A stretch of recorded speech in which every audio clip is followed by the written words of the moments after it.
Fala pessoal, sejam bem-vindos a mais um vídeo aqui no canal. Hoje estamos fazendo aquela nossa avaliação de detalhes dessa Hilux SRX modelo 2020. E sem muita enrolação, bora pro vídeo. Começando aqui pelo farol, temos um farol quase full LED, né? Só o alto que não é LED, o resto temos LED que é de condução diurna, temos o projetor.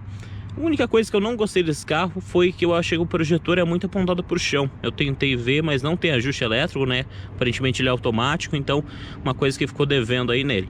Mas é um conjunto bem completo, ilumina muito bem onde o foco, né? O facho dele pega. E a seta à direita aqui continua sendo normal. Temos a neblina na parte inferior, ele também é de LED, fica bem bonito, né? Ela fecha, fica tudo azulado, aquele branco meio azulado, então fecha um visual bem legal. Aqui já nas versões mais novas, né? Temos essa grade mais quadrada, né? Uma grade com formato um pouco mais diferente, dá um visual mais bruto, né? Para ela, lembra bastante a Tahoma, não sei como que fala. E ficou realmente um visual bem legal. Uma versão topo de linha, né? Fica realmente bem bonita. O que mais que a gente tem aqui na frente de diferente? Eu acho que é basicamente isso mesmo, né? Tem esse acabamento aqui no capô que fecha, né, com black piano. E de resto, sem muita novidade. Para-brisa dela, inclinação padrão. Os limpadores, é aquele mais aerodinâmico, né? Tem uma eficiência aí bem legal. Os esguichos ficam na parte inferior, então a gente não tem os pontos, né, no capô dela. Na parte de roda, temos um pneu aro 18. Uma roda aí bonita, né? Eu pessoalmente não gostava por foto. Talvez você tenha a mesma opinião do que eu. Mas depois ao vivo ela realmente me agradou bastante. Ela girando também, né? Ela faz um efeito bem legal. A gente tá falando de um pneu 26560 R18. Pneu aí que nesse caso, né? Um Bridgestone Dweller HT. Que não é tão para terra, mas quebra um galho aí tranquilamente. Temos estribo lateral. Não temos nenhum, né, a porta lisa, bem... que é hoje, né? Ninguém mais coloca friso lateral, só o estribo mesmo.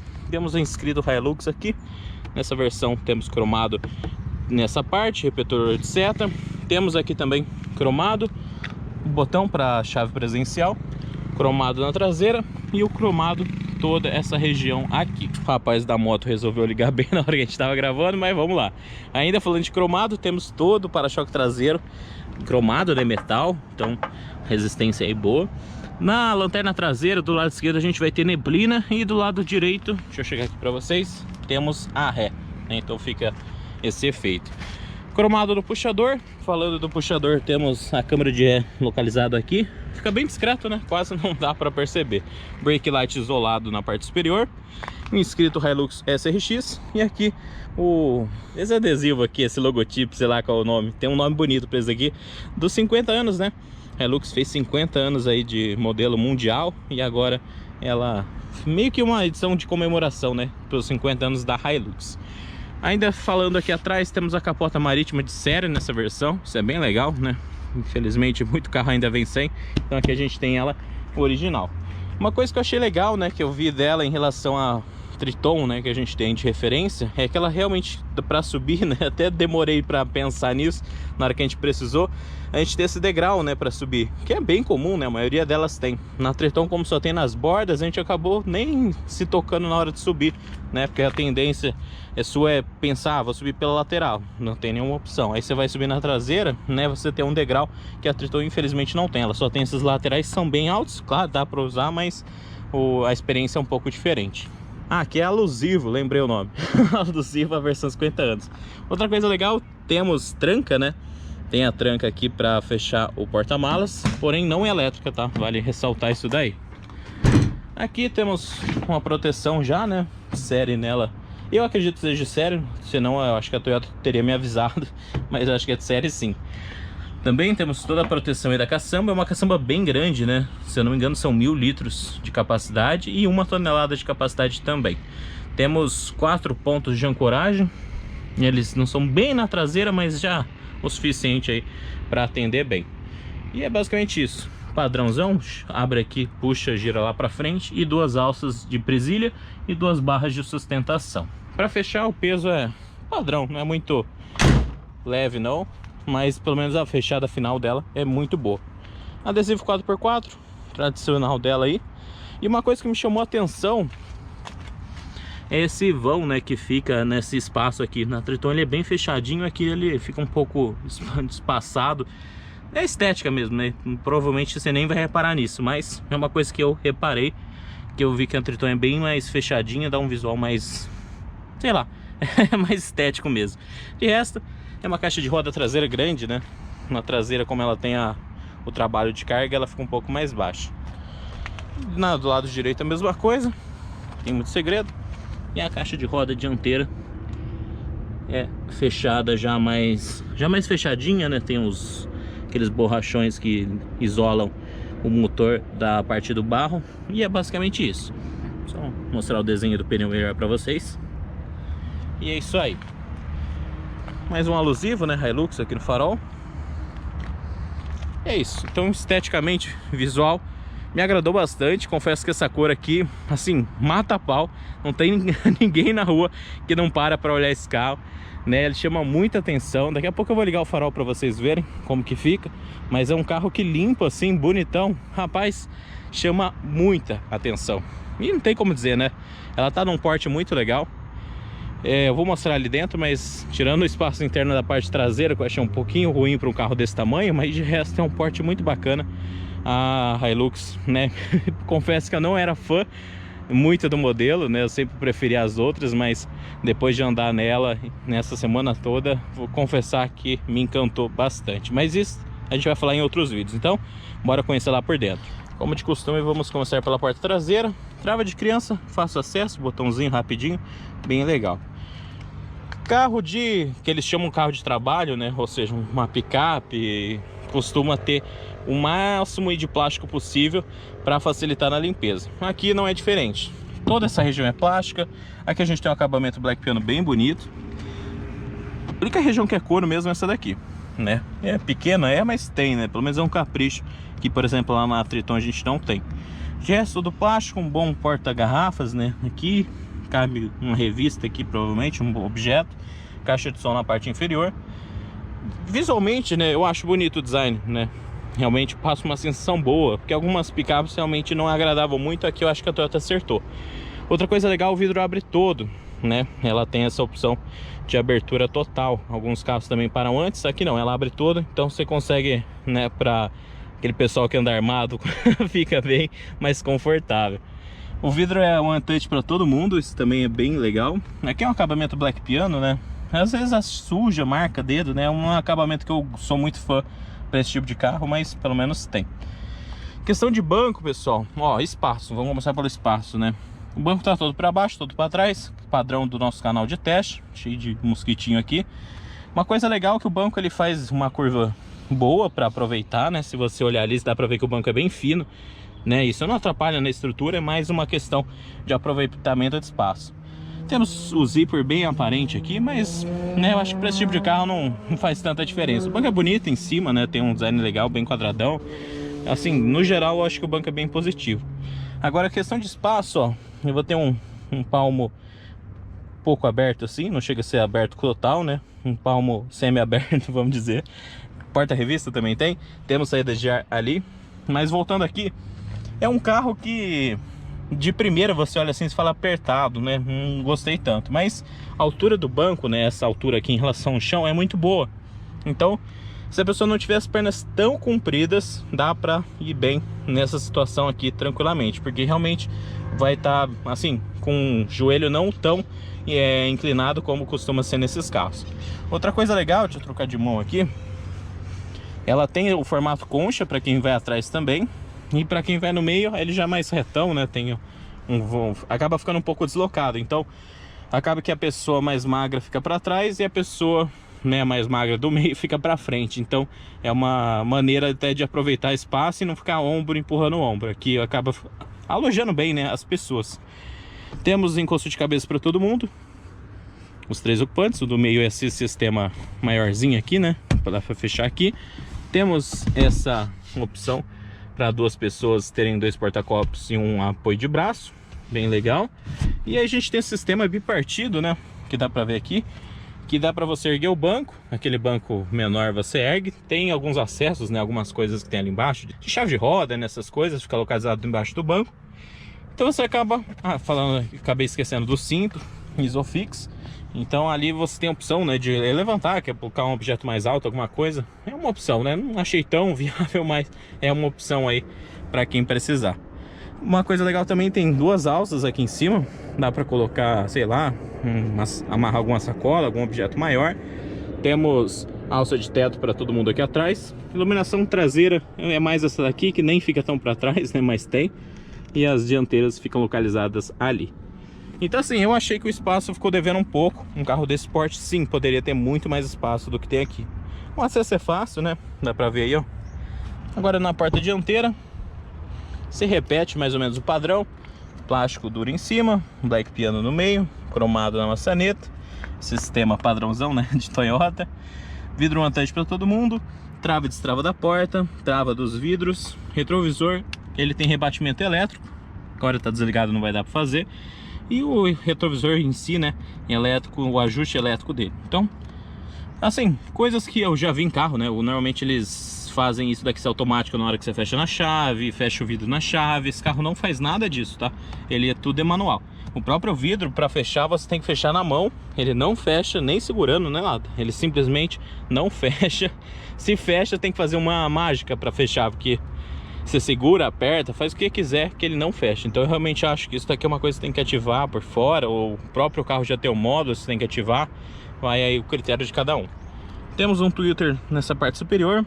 Uma coisa que eu achei legal, eu descobri hoje, com dois porta-copos nessa região.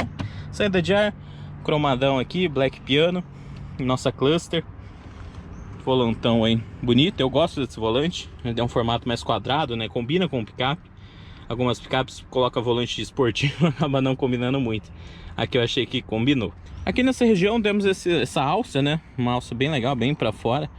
Já vi carros que tem uma solução melhor, até a Toro é mais bonita, mas eu ainda assim eu acho que combina com o estilo do carro. Outra coisa aqui atrás, que eu acabei esquecendo de mostrar pra vocês, a gente também tem essa alça para acesso. Então é bem legal e é bem grande, né? Ficou bem legal. E querendo ou não, não atrapalha, né? Na hora que você vai subir, ela é bem pra frente, então não atrapalha quem tá entrando. De espaço, né, na dianteira, como eu falei, né, tudo para trás, tudo para baixo, sobra bastante espaço aqui.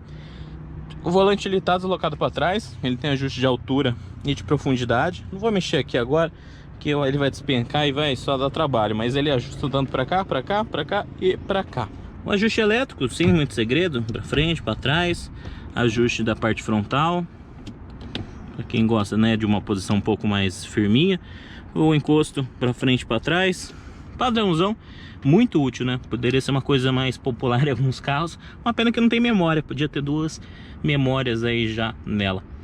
Os pedais normais, aqui a gente tem abertura do combustível, abertura do capô. Nos modelos que tem ajuste de altura, né, do foco, o ajuste manual no caso, né, seria aqui.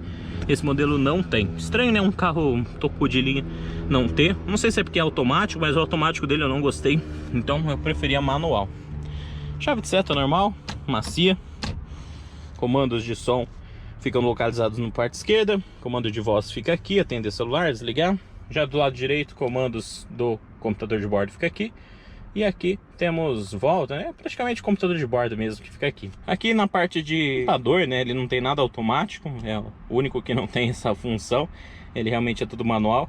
Acaba sendo, né? Não faz falta. Eu pessoalmente acho que não faz falta nesse tipo de carro também. Uma coisa que me chama atenção positivamente é a largura, né, que desse encosto passa uma boa impressão, né? Dá a impressão que o carro é mais largo. Uma coisa meio RAM, sabe? Aquele carro modernão. Ainda falando do banco, né? Ele tem esse couro furadinho, bem bonito. E também é um banco bem concha, mas mesmo sendo concha, para quem é gordo como eu, ele atende muito bem. Ele não fica pegando nas bordas, não incomoda, é macio. Então para gordinho, ó, tá mais do que aprovado esse carro.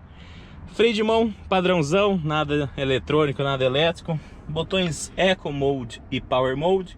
Se nenhum dos dois está ativado, ele fica no modo normal. Câmbio 6 marchas, padrãozão também. A única diferença é que esse modo manual dele é tipo limitador, como eram os câmbios antigamente. Então você coloca, eu quero ir até quarta, eu quero ir até quinta, você escolhe até onde você quer ir. Não é a marcha que você vai estar, sabe? Um pouquinho diferente, mas funcional. O piloto automático dele fica localizado aqui, que a gente chama de piloto automático, né? O de cruzeiro, mas ele não tem limitador de velocidade. Uma coisa que a gente sentiu falta. Agora a bordo do carro, botão para ligar o carro fica localizado aqui. Pé no freio, já tá ligado a nossa caminhoneta. Eu não gosto de falar caminhoneta, eu falo caminhonete, mas vai de cada um, eu não sei qual que é o certo, qual que é o errado. Pessoal, essa Cluster pra mim é uma das mais bonitas que eu, assim, já pude ter contato. Eu realmente gostei demais. Pra você ver que ela é simples, né? Não tem nada de outro mundo.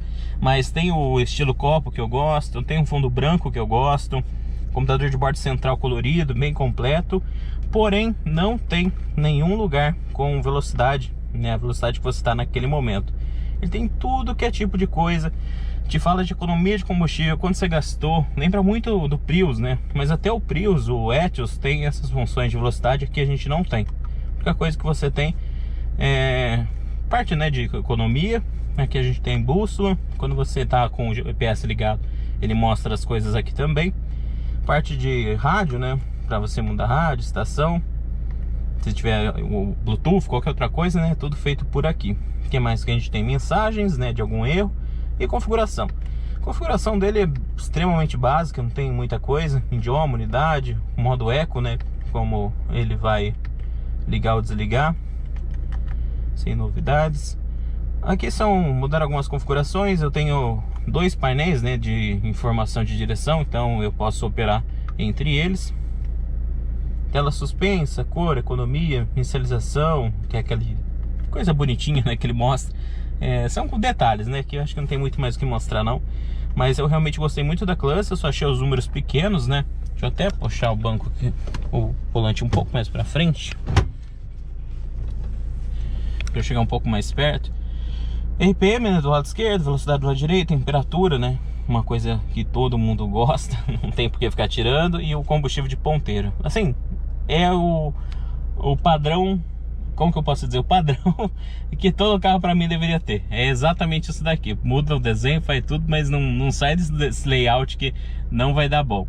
Outra coisa que eu gosto, ó, o farol ligado, né, do lado direito, e a neblina ligada do lado esquerdo, elas se completam, né. Não fica, antigamente no Corolla ficava, cada luz, cada ponto de luz, né, neblina e luz era meio aleatório. Para quem tem toque, né, para quem gosta de simetria, isso daqui é um ponto positivo, sem sombra de dúvida. Volante, já falei, um volante quadradão bem bonito, né. Trazer aqui para trás para vocês terem uma ideia. Dessa é a visão do motorista. Olha que coisa linda, né? Não é porque a Toyota emprestou não, mas olha que coisa linda. Esse painel é muito bonito, vendo assim. Confesso que por foto eu nunca fui fã. Eu não gosto desse layout que a Toyota inventou nessa, sei lá como que chama isso daqui. Eu não gostava, mas depois que você convive, né, tá no dia a dia com ele, realmente é muito prazeroso, é bonito, né? Ele tem ele traz a saída de ar na parte superior, ali é mais linear, ele vem, espelha nessa parte aqui, não tem saída de ar, só do vidrinho lateral. A saída de ar lateral desenhada. Assim, eu gosto. Realmente eu mudei muito de opinião quando eu fiquei com o carro. Por foto, né? A gente tem aquela mania de por foto. No máximo, a gente vai na concessionária, olha ali rapidinho e tal. Mas no dia a dia me agradou demais esse interior, me agradou demais esse painel. Outra coisa que eu mudei um pouco de opinião, eu comecei, falei, nossa, essa central multimídia, pelo amor de Deus, viu? Assim, tem falhas, né? Vou chegar um pouco mais perto aqui. O que eu poderia dizer como falhas, né? Esse é o home dele, ele te dá como se fossem uns gráficos, né, de consumo, de comportamento do carro, quilômetros por litro e tal. Vamos voltar aqui no home. Parte de música e a parte de GPS. O GPS dele é meio que um GPS nativo, tá dando reflexo aí, né, pra vocês. Não vai dar pra ver muito bem não. Mas assim, é uma central que tem os pixels um pouquinho marcado, não é tão bonito assim, não é tão fraco também. Eu acho que, digamos que tá uns 80% do que deveria ser, né? Tá bem longe de ser um Volkswagen, né? Os Volkswagen com aquela central mais completa, ele ainda tá bem superior. A própria central da Toro que a gente testou, né, em pixels tá mais bonita, mas ainda assim, pelo menos é fácil, nitidez, tudo bacana. Os botões agora são físicos, né? São um pouco mais fáceis de manusear. Outra coisa que eu gostei dela, deixa eu vir aqui. De primeiro eu não gostei, mas depois que eu acostumei, né, você tem os menus aqui, aí você vem no áudio, por exemplo, a fonte, qual que vai ser a fonte, né? Tipo, você tem um menu esquerdo aqui completo para você acessar direto, né? Não tem que um submenu, você não se perde muito não. Depois que você acostuma, né, pode ver, ó, se eu quiser mexer no som vai ser por aqui, se eu quiser mexer no rádio manual, tem tudo aqui já no lado esquerdo, então eu achei isso bem positivo. Uma coisa curiosa, né? Ela tem a TV digital. Vamos ver se tem algum canal aparecendo aqui. Aqui a gente tá na IPTV. Então, né, é assim, só funciona parado, com freio de mão puxado. Não tem muito segredo, né? No parque, você não tem muito como usar no trânsito. Você vai ouvir, claro, você vai continuar ouvindo, mas a tela não vai aparecer. Então, se tá no trânsito, parado, tá esperando alguém ou trabalhando dentro do carro, é uma opção aí que você tem, que em outros carros você não vai ter. Então, deixa eu sair daqui antes que a Globo fala que eu tô usando imagem delas, né? Então, vamos voltar aqui. Aí tem o Bluetooth, tem esse Miracast que eu não consegui operar, que é o espelhamento do celular com a própria central. Eu tentei, fiz um monte de coisa lá, mas em nenhum momento, assim, até consegui espelhar, porém eu não consegui fazer o meu Waze funcionar nesse aparelho. Então confesso que, assim, não é uma coisa muito prática de tipo, qualquer pessoa vai conseguir, porque realmente eu não consegui de primeira. Tentei um pouquinho, não deu, desisti. Comecei a usar o Waze aqui no meu suporte mesmo e usar só o Bluetooth para ouvir isso no carro. Ar-condicionado de uma zona só, digital, bonitinho, fácil acesso, bem legal, combina com o carro. O botão eu já mostrei.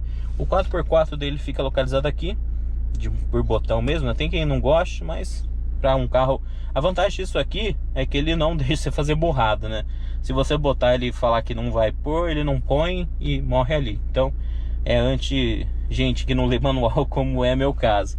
Temos bloqueio diferencial traseiro, controle de descida e controle de estabilidade para desligar. Duas tomadas 12 volts, uma posição legal aqui. Eu senti falta uma lá atrás, mas aqui tá legal. Tem um bom porta-objetos aqui, dois porta-copos aqui. Tem esse, que eu lembro que no Corolla tinha, né, esse segundo coisa. Legal que tem escrito Hilux aqui, ó. Então a gente tem dois porta-luvas, né? Porta-luvas não é tão espaçoso, é refrigerado. Eu não lembro qual que é refrigerado, se é o de cima ou de baixo. Acho que é o de cima mesmo. Então tem essa opção de refrigeração. O porta-copos que eu já tinha mostrado, saída de ar ali. Então é isso daí. Acho que a única coisa que mais estraga o layout é essa gota aqui, desnecessária, né? Se aqui fosse mais quadradão, como é na Hilux, né, na SW4, desculpa, ficaria mais bonito. Retrovisor fotocrômico nessa versão, bem bacana, né? Um item que faz diferença quando você tem. Eu não sinto tanta falta quando não tenho, mas quando tenho eu percebo que quebra um galhão. Uma coisa legal é que os sensores, né, dianteiros dele é aqui, né? Normalmente fica localizado aqui, aqui não, aqui fica nessa parte. E outra coisa é que ele tem sensor para a parte interna e parte externa, ou seja, ele vai ajustar a iluminação interna de acordo com realmente a luminosidade interna, e já a parte externa é separado. Que parece besteira, mas o que acontece? Às vezes está de dia e aí o farol automático liga, e aí aqui na parte de dentro fica escuro, fraco, né? Fica mais fraco a iluminação, então atrapalha. E aqui não, então ele deixa aqui forte e liga lá fora. Quando os dois precisam, ou quando só dentro precisa, ele vai e fazer essa... ele vai ligar, né, de forma separada. Então isso daqui eu gostei também bastante. Um porta-objetos aqui, um bom caixotão aqui.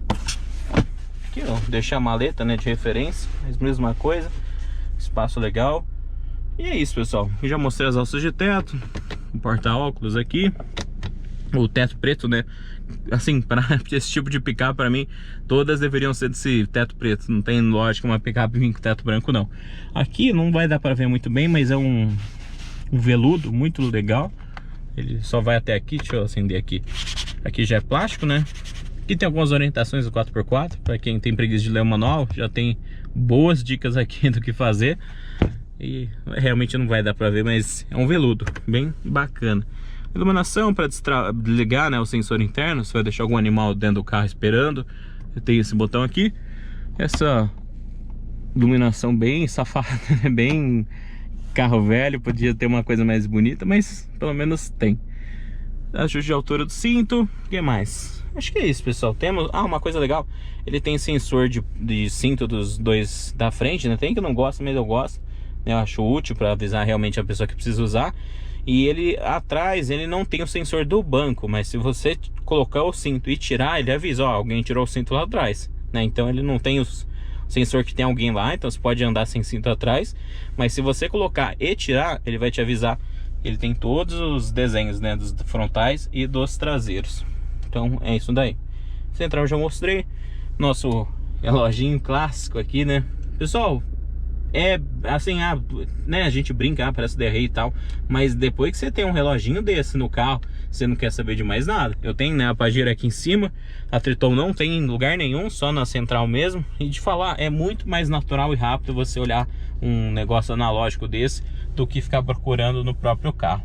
E é isso, pessoal. Eu pessoalmente gostei muito desse carro, muito mesmo, né? Claro, custa 210 mil praticamente.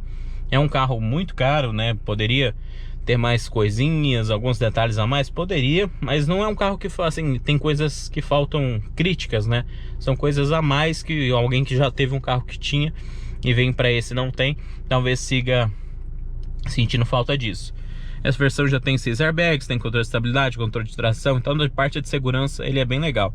Como eu falei, a parte de vidro, né, de o retrovisor fechar automático, o vidro fechar automático, são coisas que não vem de série, não dá para entender, né? Poderia ser uma configuração que você faz, não quero que ele suba sozinho, né? Você vai aqui na central, não quero vidro automático, mas faz falta. Esse sistema, né, de piloto automático é um pouquinho arcaico, mas funcional, depois que você acostuma, né? Quem já é acostumado com ele acaba, né, sendo tranquilo. Uma coisa que eu gostei é que ele realmente opera muito bem, ele segura a marcha, né? Ele opera legal, então é um carro aí que sabe trabalhar muito bem, mesmo não freando a roda, ele ainda consegue fazer a velocidade que você escolheu realmente ficar ali bem próxima, mesmo nas descidas. Tem carro que na descida embala, mesmo na aceleração embala, que não, ele realmente operou muito bem. É isso. Acabamento, né, essas coisas já mostrei, mas bastante plástico mesmo, típico de picape zona. Poderiam já pensar, né, no futuro próximo em picapes urbanas, né, pensada para um público urbano, já ter um acabamento um pouquinho melhor. Mas fora isso, assim, é caro, é menos completo que a concorrência, mas não tem como não gostar. Não tem, pessoal, desculpa, ainda mais eu, né, que a gente tem a Triton lá em casa, mas assim, é outro perfil de picape, não é nem outro perfil de picape, mas são outros tempos, né. Essa picape aqui, assim, o que a gente brinca, né, lá fora ninguém dá valor nenhum, um carro super simples, né, o pessoal até, isso daí é picape Nutella, lá fora tem RAM, tem um monte de outras coisas, mas pro nosso padrão, pessoal, pro padrão, assim, de 95% dos brasileiros, e eu me encaixo nesses 95%, se você tiver um carro desse e não tiver satisfeito, né, é bom você fazer um bom tratamento, porque isso daqui, assim, não tem do que reclamar, né, no dia a dia. Você sente falta desse, o que mais fez falta pra mim foi esse negócio do vidro que eu falei, do fechar automático. Se resolver isso daqui, seria um carro que eu, assim, não conseguiria me imaginar substituindo ele por outro, por questões, assim, de, esse outro carro tem essa coisa que no meu não tinha, e eu faço muita questão. Não tem, aqui é tudo que você realmente buscava, né, precisava num carro para os padrões de hoje, ela tá realmente atendendo bem, mas cobra por isso, né? Então, se você realmente quer a mais, eu acho que vale a pena sim ir numa Amarok, né? Que mais que a gente tem?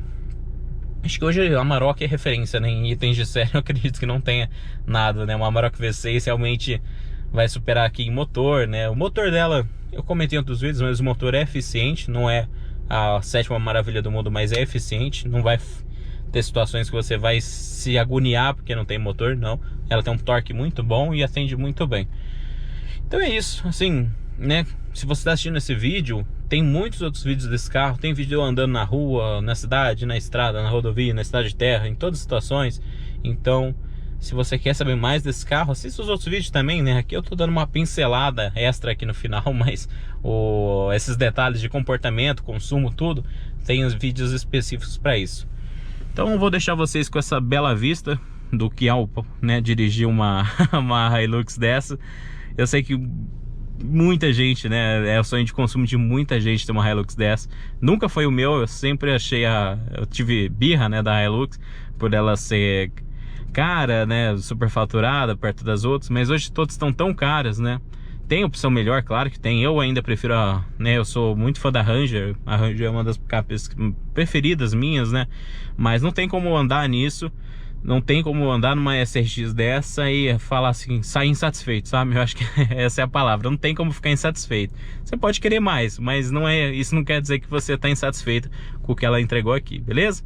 E se prepara, pessoal, que o trem pula, viu?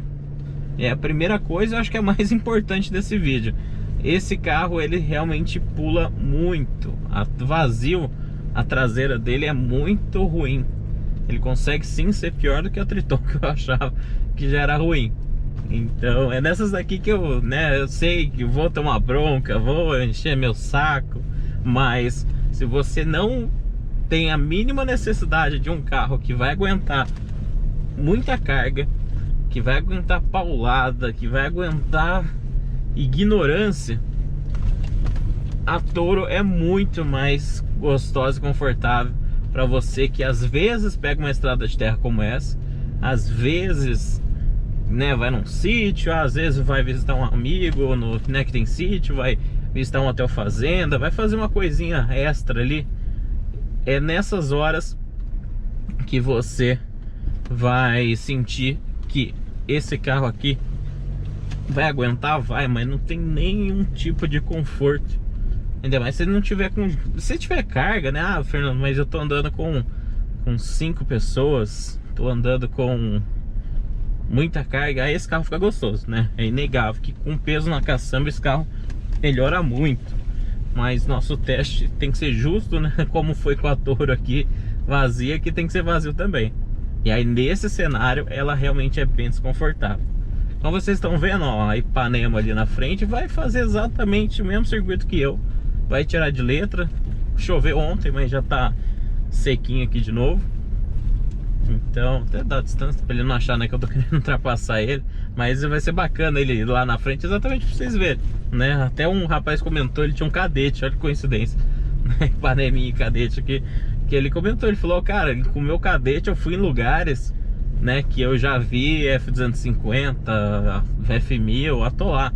Por quê? Porque às vezes o carro mais leve, com pneu mais fino, dependendo da situação, você sai melhor do que um carro pesado, né? Um pesadão desse, com rodona larga. Por quê? Porque às vezes o peso é o que faz você, o que te atrapalha, né? Ou seja, um carro desse ele tá tendo que carregar todas essas 2 toneladas para passar no obstáculo. E aí se você não tem contato bom no chão, são 2 toneladas te trazendo para trás, né? Aquele vídeo clássico da Amarok contra o Uno. O que acontece? 2 fatores. O dono do Uno não tá nem aí se o Uno, né, escapar, se o Uno bater na borda da pista, nada. O cara do Uno, ele tá nem aí. Então, o que ele vai fazer? Vai meter o pé. E aí, qual a vantagem do Uno? A vantagem do Uno é que ele é levinho, tem um pneu fininho, então todo o peso que ele tem vai para uma área de contato menor. Essa área de contato menor, né, acaba agarrando bem. Se tiver uma calibragem de pneu bacana, pô, o Uno vai embora mesmo, né? Quando que o Uno vai se dar mal? Quando ele pegar e chegar numa situação onde o Uno não consegue ter altura. O Uno vai agarrar com mais facilidade alguma coisa, vai bater numa pedra, vai bater um cárter, né? Ou seja, a limitação de altura do Uno que vai atrapalhar. Então se o carro não tem altura, o limite dele é ali, entendeu? Agora, se você tá falando de uma picape dessa, o limite dela é o quê? É quando o peso, né, toda a carga que ela tá carregando acaba atrapalhando ela cumprir aquele objetivo. Aqui a gente tá no drive normal, né, não tá fazendo nada assim diferente, né? Tá com o controle de estabilidade ligado, de tração, aliás. Até desligar ele aqui.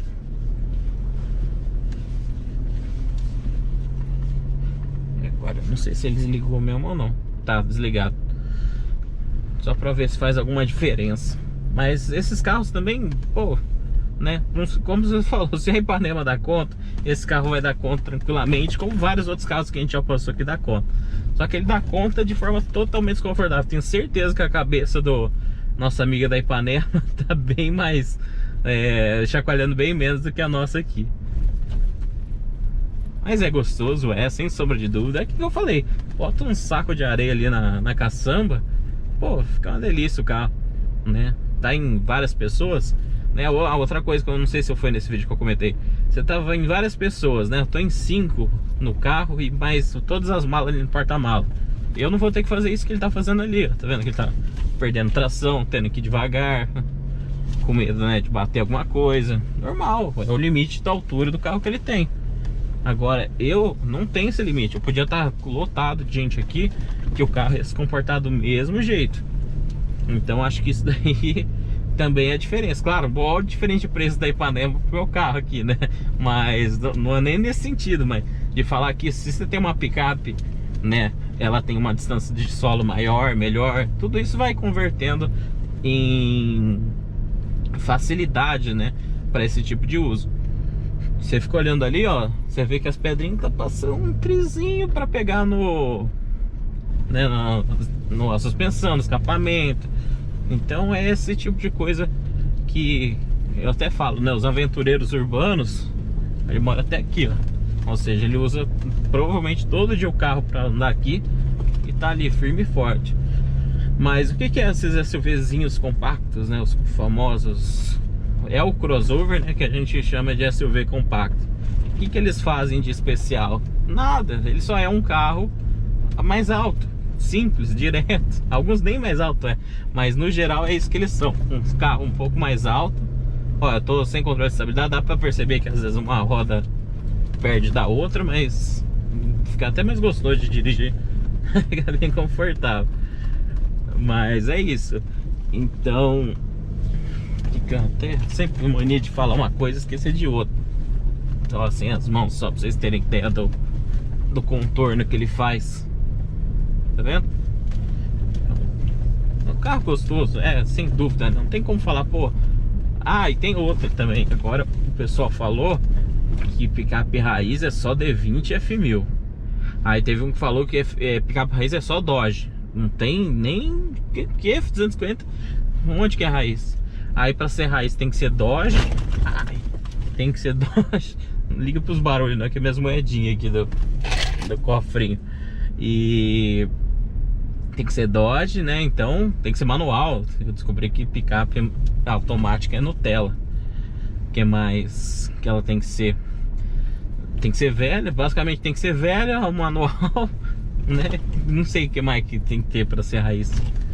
É brincadeira, né? Eu gosto de inventar moda. E por que eu tô falando disso? Porque no vídeo que a gente fez lá eu brinquei, né? Eu coloquei a Hilux não, desculpa, a Triton com tratora, só para o pessoal entender, né? Que são propostas diferentes e tal. E aí, para chamar atenção, porque a gente tem que chamar atenção, senão ninguém abre nosso vídeo. Como vocês podem ver aí, as nossas visualizações de avaliação são muito pequenas.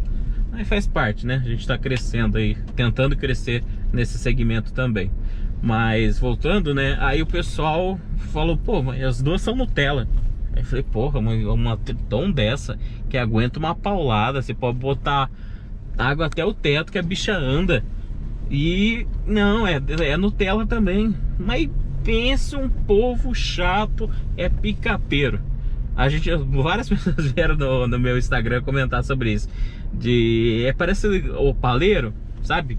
O cara que gosta de Opala, que acha que o Opala foi o melhor carro que já existiu no Brasil. O cara que acha que um Opala é tipo melhor do que pega um Ford Fusion desses últimos que saiu, que o carro tem tudo, o carro, né, faz tudo no mundo. Não, ele é pior do que um Opala. O Opala é o melhor carro do mundo, né? Essa é aquela nostalgia que o cara não consegue botar na cabeça dele, que no fato de você gostar de um carro, né, gostar do carro, principalmente porque foi de uma época que te marcou, não faz aquele carro melhor do que nada. Ah, Fernando, mas eu queria o Opala, né? O Opala tinha que ter um Opala novo. Se tivesse um Opala novo, que entre aspas já tem, você não ia comprar, você não ia gostar, você ia fingir que não é, que é, como fala, Nutella. Por quê? Porque o carro é câmbio automático.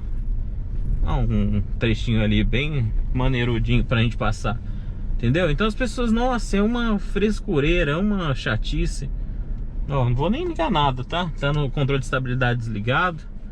Vamos ver se eu consigo atolar ela aqui. Parei, controle de tração desligado, bloqueio ligado. Deu nem graça. Muito sem graça. Vamos voltar aqui.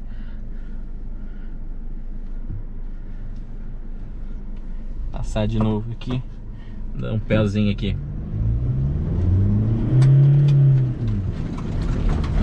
Sim, ó, sem controle de sem o controle de tração, né? Você vê que o pneu patina mesmo, então precisar só meter o pé. Vou colocar no nosso câmbio semi-manual. Uma coisa que eu notei dele aqui, deixa eu até ver se ele... Eu não consegui operar o controle de descida. Eu não entendi. Eu precisaria ler o manual, porque realmente eu não entendi como funciona esse controle de descida dele. Aqui eu tô na primeira marcha, normal. Vamos parar o carro. Aqui ele tá piscando. Eu sei, pessoal, eu devia ter lido o manual antes para entender. No modo manual aqui ele não aceitou. Não, ele não vai aceitar aqui. Vamos pôr no 4x4. Óbvio, né, Fernando? Tem que pôr no reduzido. Certo? Então, 4x4 ligado. O low tá ligado. Agora tá certo. Então, o low tá ligado. Aqui tá ligado também. Agora sim. Na raça a gente acertou. Então, é óbvio, né? Eu acabei esquecendo. Não, óbvio que ela tem que estar na reduzida.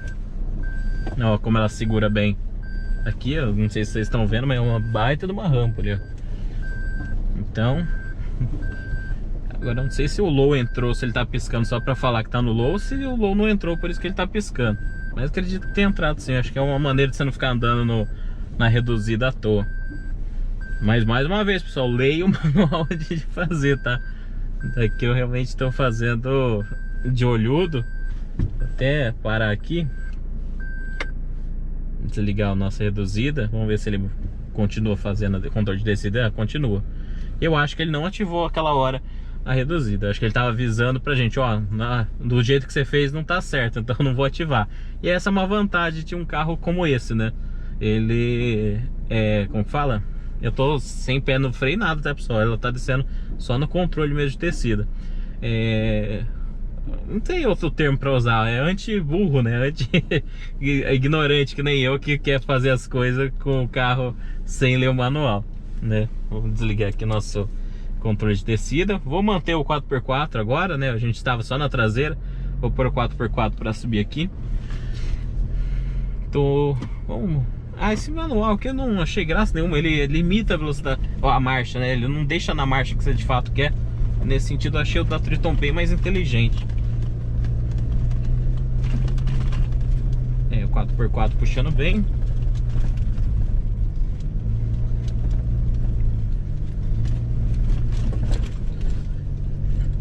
Quando você liga o 4x4 de picape assim, dá pra sentir bastante Você sente essa transferência, né? Porque quando tá tracionando lá atrás, parece que a frente tá mais leve. Agora quando você realmente liga o 4x4, dá a impressão que a frente fica mais firme, né? Mais forte. Bom, aqui tem uma situação legal. Deixa eu desligar nosso 4x4 aqui.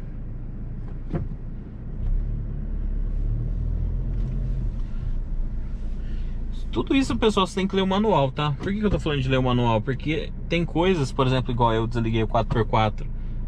Tem situação que ele não vai desengatar.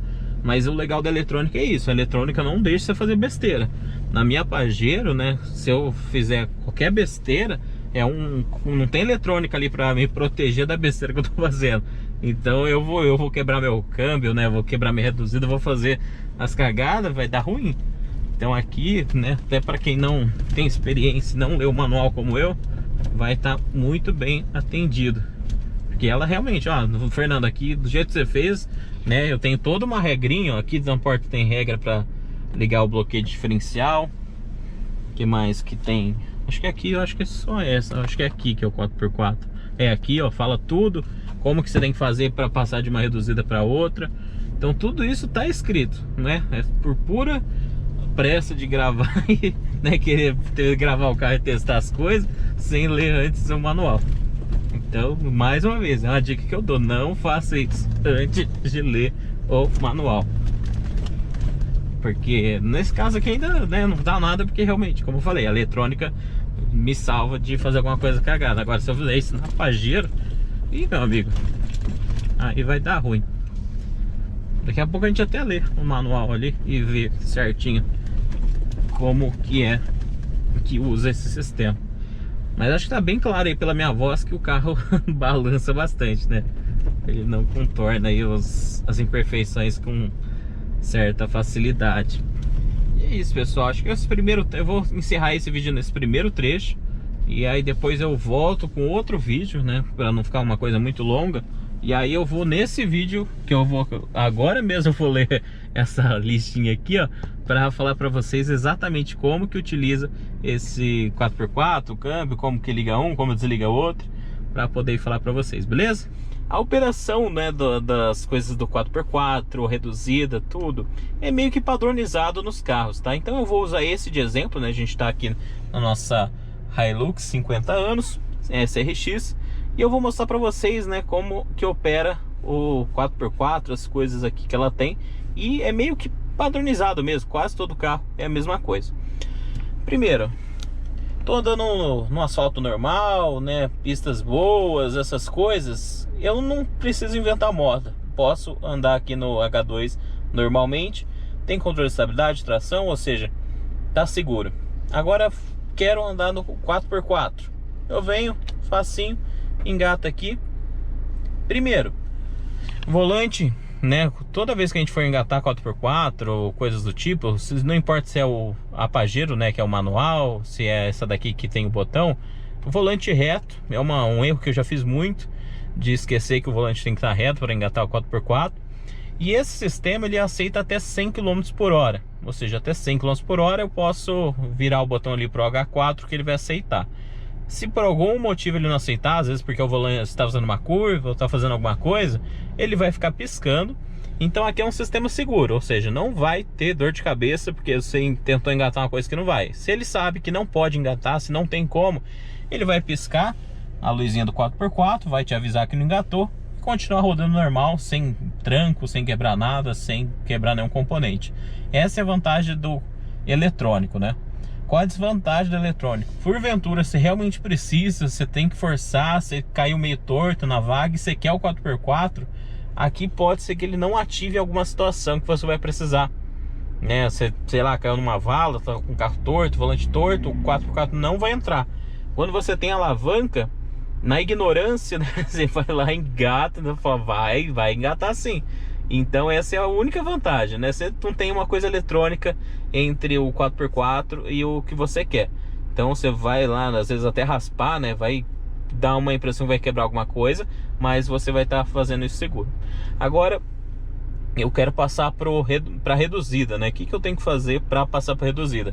Eu tenho que estar parado sim, eu não posso estar em drive, tem que estar no neutro, carro parado, ou seja, 0 km por hora. Aí sim eu posso vir aqui e ativar. Você ouve ele acender a luz low ali, né, com a for low, tá ativado certinho. Aí sim eu posso passar para drive. O que é o reduzida, né? Pode ser que seja sabe, mas tem quem não saiba. A reduzida é uma marcha, vocês têm a primeira marcha curta, né, nesse sistema, então ele vai ser mais curto ainda, ou seja, ele vai ampliar, né, todo o torque que o motor tem, por ser uma engrenagem muito pequenininha.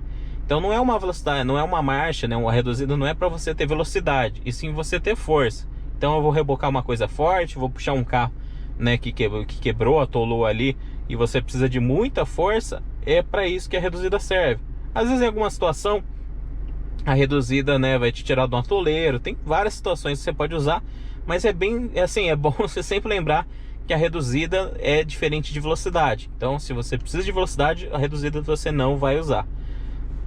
Né, eu acho que o principal disso é exatamente isso aqui, lembrar das regrinhas, né? Então reduzida, o carro tem que estar parado.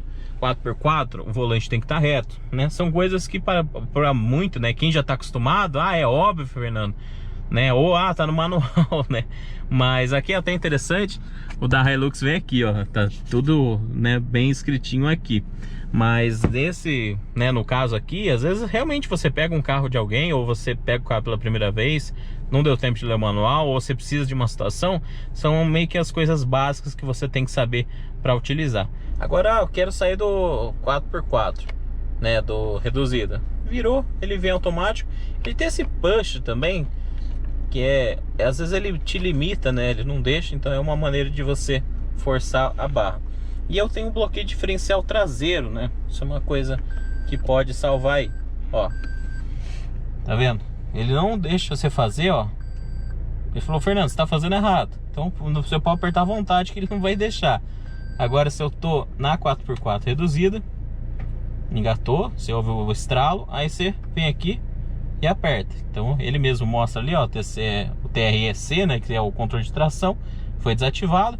E aí pronto, eu tô com o carro preparado para poder, na verdade você liga o bloqueio diferencial, ou seja, ele vai, as duas rodas operam na mesma velocidade. Para que serve isso, Fernando? Você tá, vamos supor, numa situação que uma roda caiu, e aí essa roda vai receber toda a força daquele eixo, ou seja, a roda vai ficar patinando, né? Porque ela não tem tração e a outra roda está estacionada. Todo carro faz isso. Quando você liga o bloqueio de diferencial, ele vai bloquear o diferencial, que é aquela peça que tem no meio, que faz as rodas girarem de forma independente. Então quando você ativa o bloqueio de diferencial, ele vai fazer tudo o conjunto girar na mesma velocidade. Então a roda que está girando em falso vai girar junto com a roda que está no chão. E é isso que te salva muito, né? Infelizmente minha Pajero não tem isso. Faz muita falta, não vou mentir não. Faz muita falta o controle. Aqui ele fica piscando exatamente para você lembrar que isso não é para você ficar andando desse jeito. Isso estraga, né, o conjunto. É realmente para te tirar de uma situação pontual. Saiu da situação pontual, vem cá, desliga, né? Mesma coisa do reduzido. Não fica andando no reduzido não, que não adianta. Ah, eu tô no D, ele não aceitou. Pus no N, viu? Desengatou. Então, é exatamente isso. Eu falo, né, como eu falei, pode parecer besteira para muita gente, mas são coisas que realmente eu mesmo não conhecia, eu não sabia né, dessas coisas. Na minha Pajero ainda é manual, então eu já fiz a cagada de engatar onde não podia, não parei, já também tentei engatar o 4x4 para andar, fazer manobra. Então são erros que eu fiz, não tenho vergonha de falar, né? Eu tenho essa mania de descobrir as coisas por conta, não pesquisar antes. E numa dessas você pode acabar estragando o carro. No carro tem eletrônica para não acontecer isso, né? Isso que eu acho que é o interessante. Então em alguns casos, né, ele te salva de você fazer uma besteira. Agora já na minha Pajero não tem, né, essa salvação, não tem nem metade desses eletrônicos. E aí tem aquele câmbiozão aqui que você vai lá e engata por conta, né? A Triton é do lado direito e a nossa Pajero do lado esquerdo. Então é isso, pessoal. O vídeo pode parecer bobo para alguns, mas eu queria ainda assim fazer esse vídeo porque eu acho que agrega. Porque realmente eu sei que tem muita gente que nunca teve contato com carro com 4x4.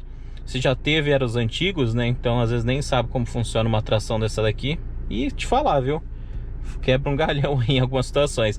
E às vezes a gente vê aqueles vídeos, né? Você vê o vídeo na internet, ah, o carro não aguentou, né? Aí a gente brinca, ah, faltou motorista. E às vezes faltou motorista. Por quê? Porque às vezes o motorista não sabe utilizar, né? Não sabe como utilizar a tração. Às vezes ele acha que engatou, ele precisa de uma reduzida, ele não tá.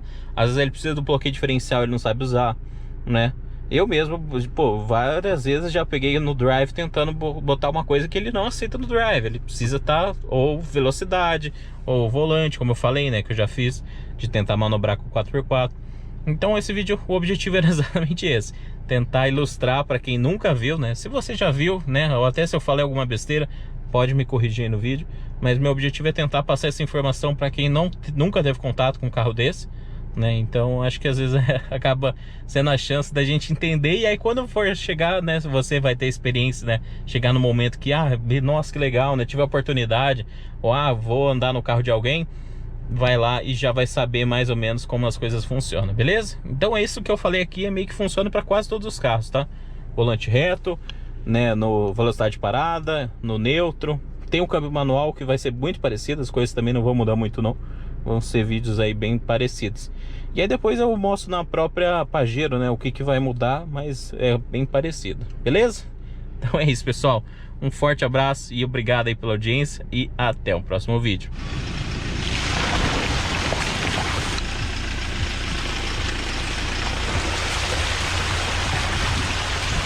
Como sempre, a gente tem o costume de, em um dos vídeos, tirar o nosso carro aqui da garagem. Como eu sempre falo, quem não gosta de vídeo que se mexe, esse aqui não é muito bom não. Mas a ideia é exatamente essa. Mostrar que um carro grande, né, como esse, ainda consegue sair de uma garagem muito mal projetada como é a minha. Temos câmera de ré, porém não temos sensor de ré. Isso é bom a gente alertar.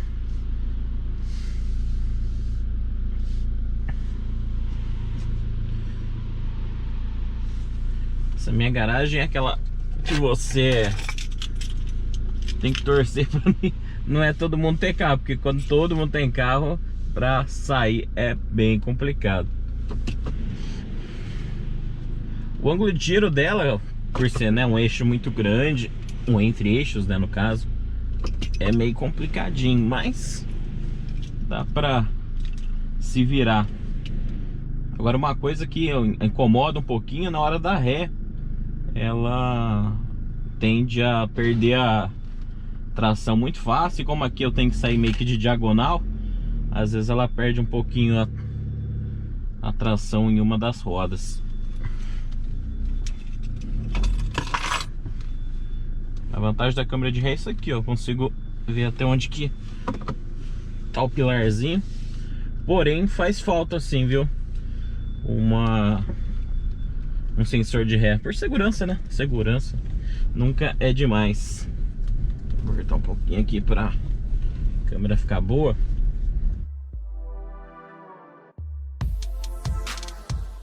Fala pessoal, sejam bem-vindos a mais um vídeo aqui no canal. Hoje estamos na nossa Hilux SRX para fazer aquele teste de cidade que vocês já estão acostumados. Câmera do lado direito do rosto aparentemente vai ser a solução para o canal. Olha como vocês estão vendo lá fora, muito melhor. Claro que ainda tem carro, né, que esse campo de visão é muito pequeno, então o vídeo fica meio prejudicado. Mas aqui eu acho que tá legal porque essa altura, né, de campo de visão tá mais linear. Se fosse na testa, a câmera ia estar bem mais alta e não ia ficar legal. Mas vamos lá pro vídeo. Pessoal, o que eu vou falar nesse vídeo, né? Comportamento dela na cidade. Lembrando, estou vazio, caçamba totalmente vazia, que é o pior cenário para uma picape média atualmente. O que eu queria falar, né, um pouquinho, é questão realmente de suspensão, né, que eu acho que é o que todo mundo que tem um carro desse ou quer ter um carro desse vai pensar duas vezes na hora de comprar para esse tipo de uso.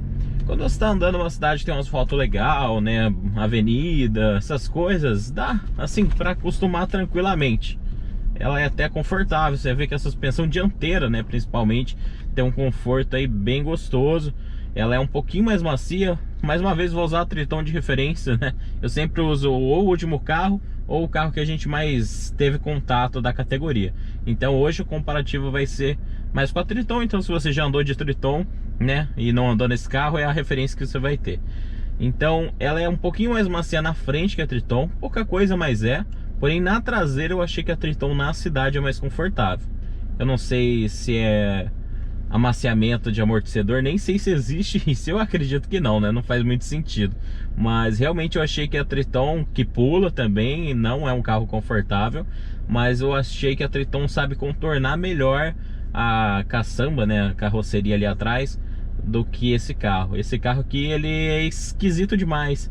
Você percebe até na tração, né? Quando eu saio da garagem, lá do meu prédio, eu sinto que a Triton, ela tá bem colada no chão.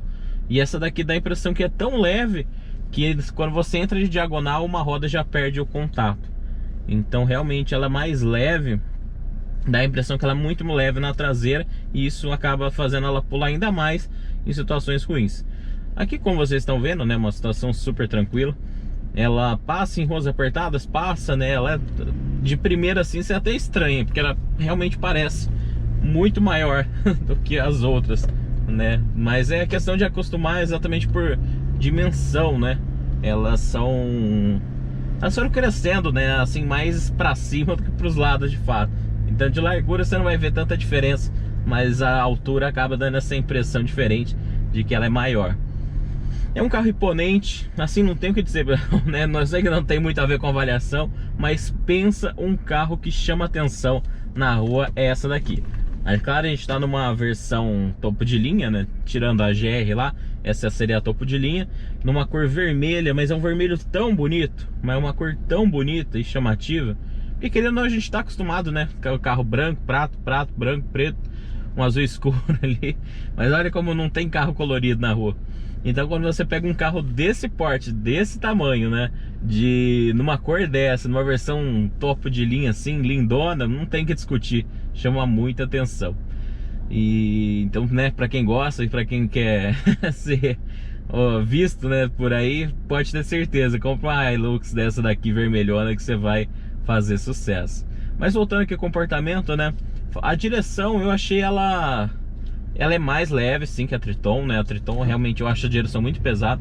O pessoal brigou comigo que eu falei que a Triton é boa pra cidade, que é um carro pesadão tal, e aqui não, aqui você percebe que ela tem uma direção que não é aquela pluma, né, de um carro elétrico, de um carro com direção elétrica, né? Ele é bem mais, assim, bem leve, né? Aquela coisa que parece que você tá mexendo nada. Aqui não, aqui você sente o pneu no chão, mas ainda assim, ó, é muito mais leve, muito menos cansativo, né, no dia a dia de ficar manobrando, né, até manobras fechadas, né, que você precisa fazer em garagem e tal. Ela tem um peso assim melhor, não é 100%, né, poderia ter um modo City, alguma coisa que ampliasse essa leveza em situações mais paradas, né, mas ela não faz isso. Aqui a gente percebe que ainda o pneu, tudo ali ainda cobra o preço, o peso do carro, né, tudo isso vai dando carga para as rodas da frente, o que dificulta um pouquinho essa sensação. Mas como eu falei, é um carro assim totalmente fácil de se adaptar na cidade.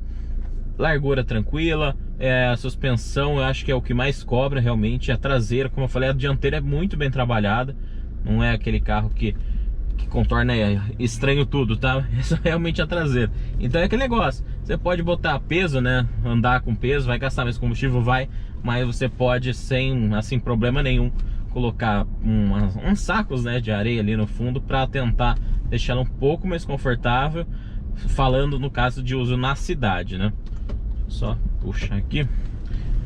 Então, nesse sentido, é um carro, eu falo carro, né, picape, mas carro que sim, dá para ter tranquilamente na cidade, muito mais do que a Triton, né? Eu acho a Triton não... Exatamente, eu acho pela essa direção pesada e tal, acaba sendo um pouco cansativo. Aqui eu realmente acho que um dia a dia com uma direção mais leve acaba sim fazendo muita diferença. Em questão de motor, pô, é um motor diesel, né? Potente, potente não, né? Ele não é tão potente comparado na categoria, ele não é lá tão potente, mas eu sinto que esse câmbio é muito mais eficiente também do que a Triton. A Triton ela patina demais, dá a impressão que o carro é muito mais pesado por conta do câmbio. E aqui não, aqui dá pra sentir que o câmbio é aquele câmbio típico de Toyota e Honda. Honda não, eu vou falar de Toyota, né? Honda eu não sei assim, se bem que não dá pra falar muito. A Honda também tem essa sensação, mas sabe quando o carro passa uma sensação de leveza? Obrigado, meu amigo. Passa uma sensação de leveza, é isso daqui. Então você tá num carro pesado, né? Tem só 6 marchas, comparado com a Toro que tinha 9, né? Só, mas ainda assim é suficiente. Então esse câmbio realmente consegue passar essa sensação de leveza. Então na cidade é muito tranquilo, você sente mais falta dessa potência, né? O torque eu acho até bom, mas a potência, realmente quando você tá na rodovia, que você quer aquela retomada um pouco mais rápido e você vê que o motor grita, gira e ele não corresponde ao que você estava esperando. Agora quando a gente tá na cidade, né, que você não vai toda hora meter o pé tal, que é realmente aquele carro para tirar da inércia e parar, tirar da inércia e parar, eu achei ela realmente fantástica e muito boa. Em questão de consumo, ó, após partida, é que eu fiquei ligado também não vai resolver muita coisa. Eu vou até zerar de novo aqui, mas por curiosidade, tá? Não vou nem usar de guia isso daqui. Mas após a partida é porque eu fiquei muito tempo na garagem, então 4,8 km por litro. É um consumo extremamente alto, né? Não vai dar pra ser ele a nossa referência. Mas é aqueles micro testes de consumo que eu faço só pra você ter um referencial aí de consumo. Na estrada, né, claro, tem um vídeo específico pra falar dela na estrada, mas na estrada eu achei ela bem econômica, assim, não passa longe de gastar o que gasta a minha Pajero, né, minha Pajero é bem velhinha, mas a própria Triton, que não é tão velha, ela também é bem mais econômica que a Triton.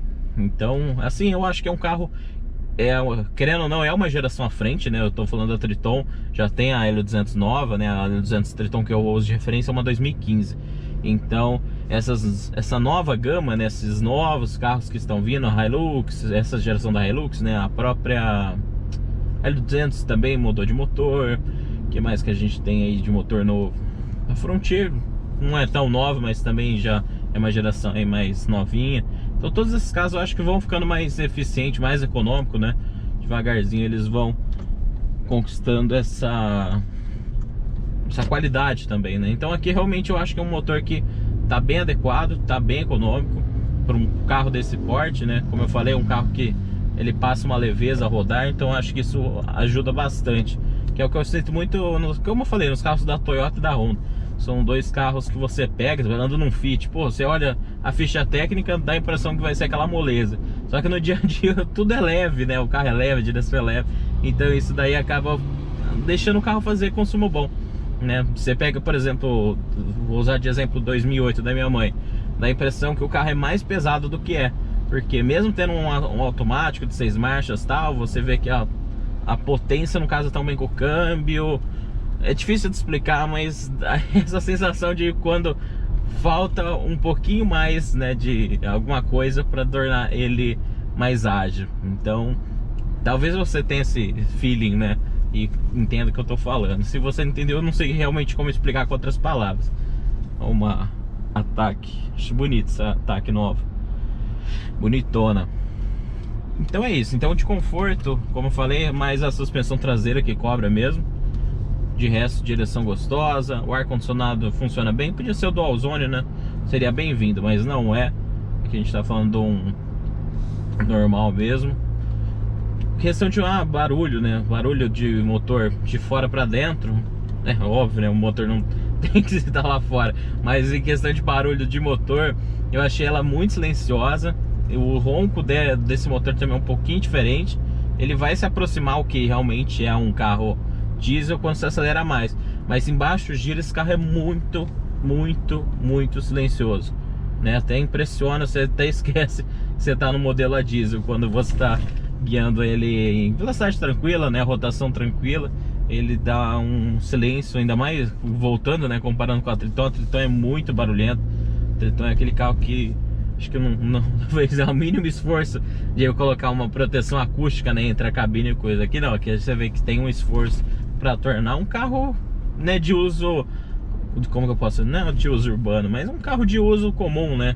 A pessoa, não é porque ela tem uma picape que ela faz questão de ficar ouvindo, né, o barulho do diesel ali o tempo todo. Então acho que aqui também é um ponto positivo para Hilux.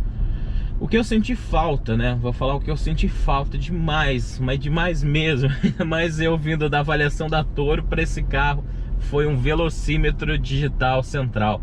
Essa cluster é muito bonita, não vou mentir que eu, assim, eu acho que se não é a mais, é uma das mais bonitas que eu já vi. Eu sou apaixonado em cluster, não gosto de painel digital, até acho que agrega em alguns carros, mas eu acho a cluster bem bolada, assim, muito mais bonita, né? Aquela coisa analógica, ponteiro, volume, profundidade. Só que a Toyota acabou esquecendo do básico, que é fácil leitura. Eu pessoalmente acho muito pequenos números. Eu acho que faz muita falta a velocidade aqui no painel central. Deixa eu ver se eu consigo entrar aqui. Consigo, acabei passando a entrada. Então é um carro que você, depois você acostuma, né, ver a velocidade no computador de bordo central, parece que o olho desacostuma você ficar olhando a velocidade. E é um carro que passa uma sensação de velocidade diferente. Então sim, você precisa estar controlando. É muito difícil você, né, demora para você pegar aquela que você entende a velocidade do carro sem olhar o painel. Não sei se vocês têm isso daí também.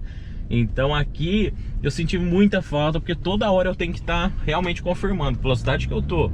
Que eu não consigo, não tem aquela diferença de 40 até 80 por hora, é a mesma coisa, né? Ele não passa a sensação de velocidade. Na rodovia é a mesma coisa. Você tá a 120, 140 é a mesma coisa. Então quando você tem a velocidade central, ela é maior, né? Então você enxerga, é mais rápido, né? O seu olho bate direto ali. Então é uma experiência muito mais, como que eu posso dizer, mais prática mesmo, né? Claro que tem as coisas mais modernas, né? Eles projetam aqui no vidro do carro. Seria muito bem-vindo num carro desse também. Mas ainda assim, eu acho que, assim, realmente eu não consegui entender como que a Toyota não pensou em colocar um simples velocímetro digital, né? Não tem outro nome para colocar aqui no meio. Então, assim, parece besteira, mas foi uma das coisas que eu mais senti falta.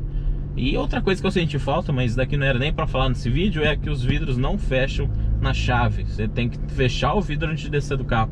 Carro de 210 mil praticamente, ter essas coisas, não consigo entender, né? Não consigo mesmo. E tem vidro One Touch, né, pra todo mundo. É um carro assim agradável, uma coisa que eu nunca fui muito fã, né, desses painéis da Toyota, tudo perdido, tudo fora de, né, não bate nada com nada. Confesso que eu nunca gostei, né, principalmente do Corolla. Mas aqui, quando você tá dentro dele, passa uma boa impressão. Eu gostei que mesmo sendo plástico duro, né, e sendo aquela textura padronizada de couro, que não é couro, né, só a textura, e ela passa uma sensação boa. Então é aquele carro que, se você não botar a mão, você fica na dúvida, será que aqui é macio ou não é? E eu acho que isso é favorável, né? Mesmo que não seja macio, que a gente entende que nas picapes não são macias, porque para limpeza é mais fácil, né? Você vai sujar de terra, vai fazer um monte de coisa. Como que você vai fazer um carro desse, né, encher de coisa mole? Daria para encher, daria, né? Mas dizem que com o sol estraga. Então, para um carro de serviço, de trabalho, eles não, realmente assim, não querem e não vão colocar material macio pelo jeito tão cedo. Então, nesse sentido, eu achei que o painel, claro, né, muito exagerado, cheio de curva que não precisava, mas eu achei ele ainda mais equilibrado do que o Corolla anterior, né? Não esse novo. O Corolla anterior eu não sou muito fã. Esse volante é muito bonito. Outra coisa que eu gostei muito, você vai, por exemplo, na Amarok. A Amarok tem aquele volantão que tem toda a linha. Você vai do Up a Amarok. Você comprar os Volkswagen mais caros lá de fora também, vai ter o mesmo volante, né? Agora que tá chegando um volante novo aí na linha. Mas aqui, pô, você tá falando de um carro que tem um volante de picape, né? Quadrado, largo, cheio de botão. Pô, que coisa, né? Fantástica. Eu não gosto desse piloto automático aqui. Tipo, eu não gosto, não é nem que eu não goste de usar, né? Como eu já tô acostumado, a gente já teve Toyota em casa, é prático de usar, né? Eu não ligo de ser essas coisas borboleta, mas realmente eu acho que um carro já poderiam ter pensado em outra maneira, né, de colocar esse piloto automático no carro. E acho que é isso, pessoal. Acho que não tem muito mais o que dizer de uso na cidade, não. A gente tá chegando aqui no condomínio. Depois a gente vai gravar ela na rodovia. E se eu esqueci de alguma coisa, Fernando, mas eu queria saber de tal coisa, você não falou, só deixar aí nos comentários, a gente sempre vai estar somando nesse sentido, né? Às vezes a gente esquece, porque a gente puxa vários assuntos, fala bastante, acaba às vezes esquecendo uma coisa óbvia, mas eu acho que é basicamente isso. Não tem muito mais o que dizer, não. Então, se quiser saber mais alguma coisa, só para avisar, desde que a gente zerou, ela fez 10,2 km por litro. Vocês acompanharam o trecho, né? Desde que viu que era um trecho mais tranquilo. Então, na cidade ela é bem econômica, e 7,8 desde a partida. Então, é um carro aí que eu realmente achei bem econômico para um motor diesel e um carro desse tamanho. Começando o nosso teste de rodovia, quase sempre aqui, né? Vamos de novo. Zerando o computador de bordo. Hoje eu vou fazer um pouquinho diferente. Normalmente eu coloco no piloto automático, né? E vamos que vamos. Hoje eu vou alguns momentos colocar para conversar com vocês, mas eu também quero mostrar muito a questão de desempenho, porque realmente às vezes eu esqueço, né, de falar um pouco como o carro se comporta na rodovia.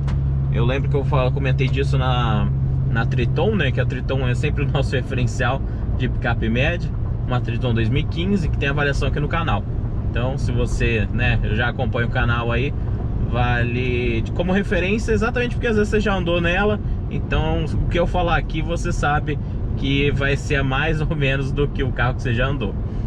E se você viu a avaliação dela, né, vai servir também como guia pra gente. Bom, vamos... A gente está no piloto automático agora 100 por hora para conversar um pouquinho. Daqui a pouco eu vou mostrar pra vocês, né, as coisas na prática. Direção tem um peso ideal, né, perfeito para um tipo de uso desse. Uma direção que realmente te entrega, né, como que eu posso dizer, no feeling, não, ela te passa nessa o asfalto, né? Então o que eu quero dizer com isso? Não é aquele carro que parece que tá sambando, que parece que não tá no chão, né? Porque querendo ou não, a maior brincadeira, né, a maior fama que esse carro pegou é de capotar muito fácil. É um carro, Fernando, que não capota fácil? Não é questão de ser fácil não de capotar, mas é a proposta do carro em geral. Quase todos os carros dessa categoria tem uma como que eu posso dizer, uma facilidade para esse tipo de coisa. O que eu senti da Hilux, né, nesse mundo, né, de picapes médias, que são poucas, né, que eu testei de fato. A impressão que me deu é que a traseira dela é um pouco mais leve do que as outras, né? As outras, no caso, a referência que eu tenho. Então, por que eu tô falando disso? Porque dá a impressão que a frente é muito no chão, coladinha e tal, mas a traseira parece que tem gás hélio, parece que ela tá saindo do chão o tempo todo. E é isso que passa um pouco de sensação de falta de estabilidade no carro. Claro, eu tô vazio, sem carga nenhuma. Se você colocar qualquer carga na caçamba ou colocar colocar pessoas aqui dentro do carro, isso vai assim melhorando, como toda picape dessa categoria. Então todas são bem desconfortáveis até se colocar peso. Colocou peso, virou um padrão de rodagem de um sedã grande aí, dos melhores que tem. Então realmente um carro desse para andar vazio não é lá dos melhores. Aqui a gente está falando de um trecho com asfalto maravilhoso, né? Região de Campinas só tem asfalto bom praticamente, então fica até difícil de mostrar uma situação para vocês aqui de desconforto. Mas é exatamente isso que eu senti. Então essa falta de confiança, lembrando que aqui a gente tem ESP, tá bem ali embaixo, dá para desligar, que ele tá ligado bonitinho. Então a gente tem controles, né, de segurança para evitar que esse carro capote. Mas o maior problema, né, desde que eu acho que picape média existe, é que o pessoal compra esse carro esperando que ele tenha como posso dizer, a estabilidade de um carro mais baixa, de um carro... É basicamente isso, né? Um carro mais baixo. Só acelerar aqui, porque o caminhão tá a mesma velocidade que eu. Então, as pessoas esperam desse carro o que ele não foi feito para entregar, entendeu? Então, o cara vai lá e bota 180 na rodovia, bota 190, né? E espera que esse carro entregue mesma estabilidade numa curva. O cara quer entrar na curva a milhão e quer que esse carro alto, né, um quadrado alto, não tenha tendência de capotamento, né? Isso eu tô falando de um extremo, tá? Para capotar você tem que fazer uma coisa extremática, não é se eu virar, né, do jeito que o pessoal fala, se eu fizer isso daqui, ó, ela já capota, e não capota, né? As brincadeiras às vezes acabam tirando a referência das pessoas do que é estabilidade ou não. Falando, né, desse rolamento de carroceria, se você fizer um zigue-zague aqui, você percebe que ela puxa mais para maciez, né? Nisso a Triton ela é mais rígida. Então quando você faz isso daqui, a Triton ela não faz o balanço, ela acompanha a carroceria junto. Então não à toa que a Triton era uma referência, né, de estabilidade dentro das caminhonetes. A nova geração parece que é mais ainda, né, de referência nesse sentido. Então uma coisa cobra a outra. Aqui você percebe que você tem uma suspensão mais macia, ela é mais confortável do rodar, né, na cidade, na estrada, mas do meio para frente, né, do meio para trás ela não tem original, né, original que eu digo, sem peso, sem nada. Agora se eu colocar um peso, se eu colocar carga, colocar alguma coisa, aí ela senta e fica gostosinha. Aqui nesse sentido ela realmente não é muito... assim, não passa tanta segurança. Você vê que essa maciez é gostosa de rodar, né? Então você passa nas imperfeições, mas quem tá atrás vai sofrer um pouquinho. Na frente é bem mais fácil de acostumar do que na traseira. Agora falar de desempenho, né? Aproveitar que aqui a gente tá num trecho mais... cancelar meu piloto automático. Ó, crescimento 110, tô com o pé fundo, tá? 120. Agora 130. Então, aqui não é a velocidade da via, tá? É só um teste. Vocês viram que não tem carro perto. Isso no modo Eco. Por que eu tô falando disso? Porque o modo Eco ele dá uma capada mesmo do carro. Esse carro ele tem o botão Power. Power, ele tem três funções, né? Ele tem a Eco, tem a desligada, né? Que não tem nada, é comum. E aí você pode ligar o Power. Então eu posso desligar a Power, aproveitar que eu tô na descida, e ele vai entrar no modo normal. E mesmo assim ele mostra aqui do lado o Eco, né? Então ele me avisa, ó, agora você tá com o pé leve, você tá com o pé mais pesado. Ele me dá esse feedback. Agora se eu ligar o Eco, na hora você sente ele dar uma cortada, mas na hora mesmo, é bem perceptível. Então ele fica o carro mais manso. Ali eu acelerei, ela tava no modo Eco. Eu vou deixar no Power, né? Só pra esperar passar ali o nosso radarzinho. e aí eu já pego e mostro pra vocês. Mas é um carro assim que ele tem motor, né? Outra crítica que o pessoal faz muito é que o motor que a Toyota usa aqui não é lá dos melhores comparado com a concorrência. E de fato, a concorrência tem opções melhores do que esse carro aqui. Tá passando um negócio ali. Então,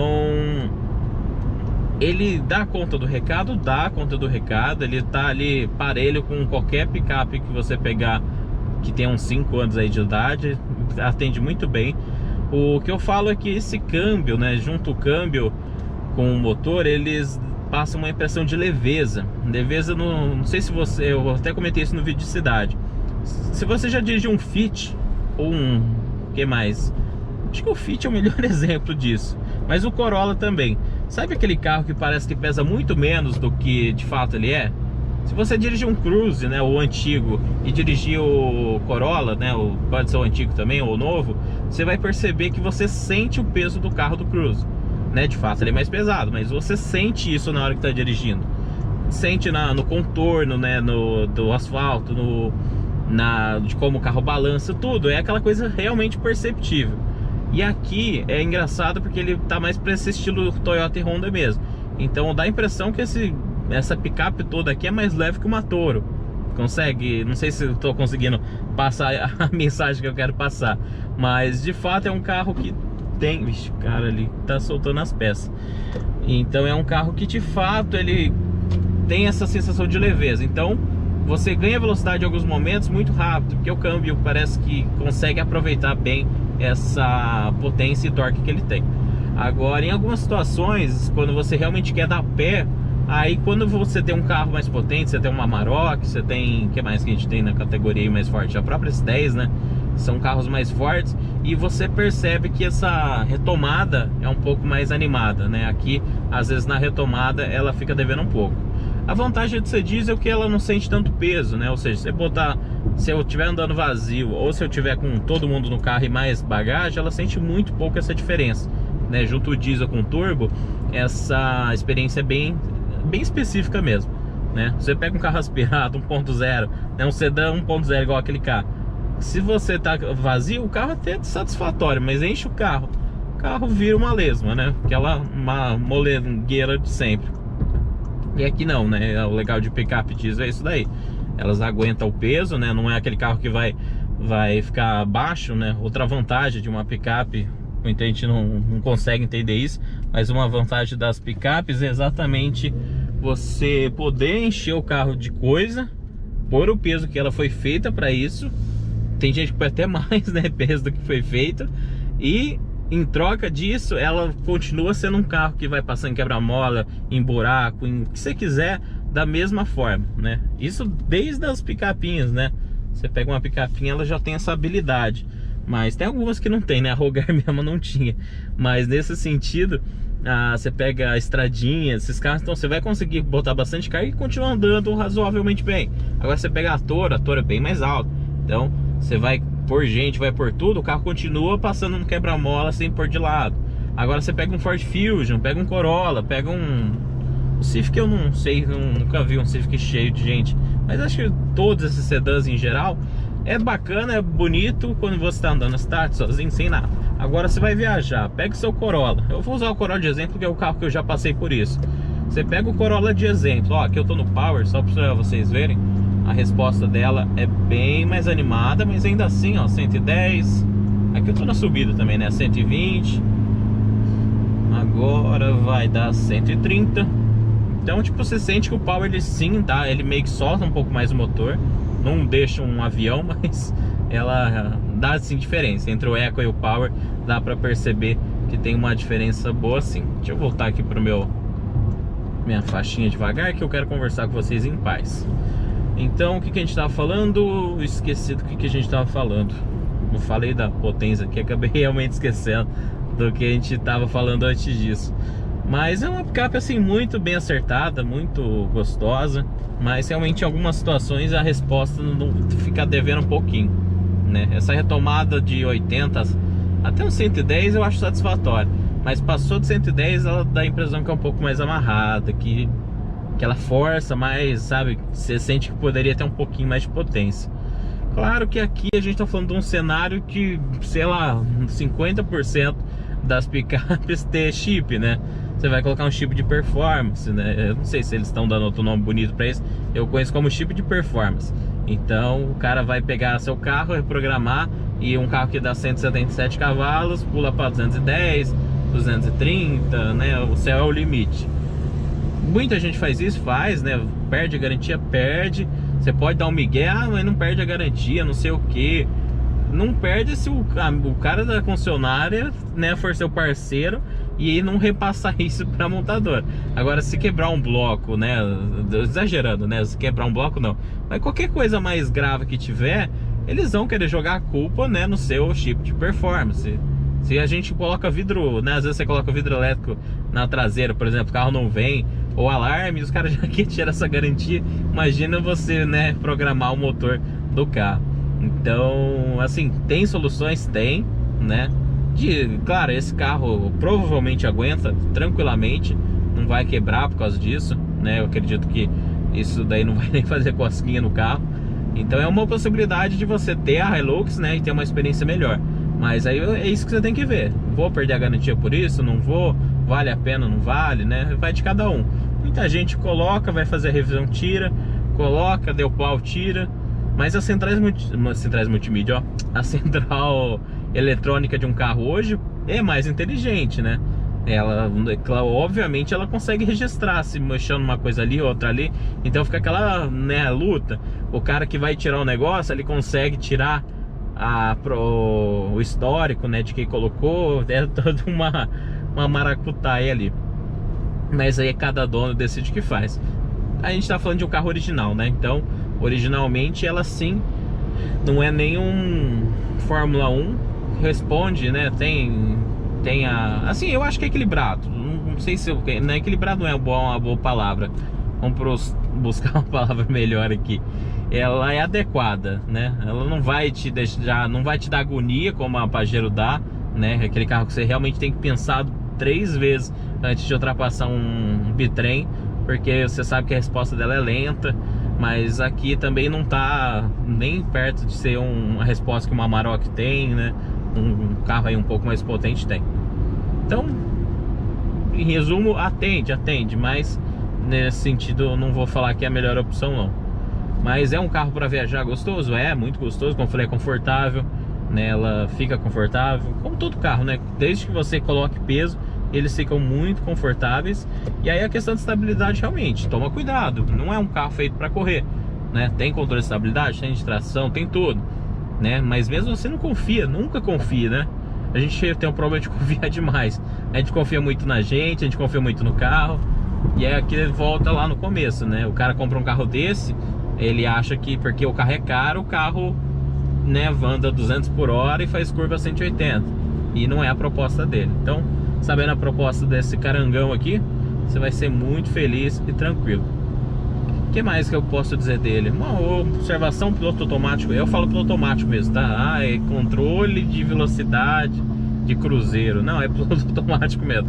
Quando a gente testar um carro que tem aqueles piloto mesmo que faz tudo, aí a gente fala. Mas falou piloto automático, você sabe que eu boto a velocidade que eu quero, né? Ele faz.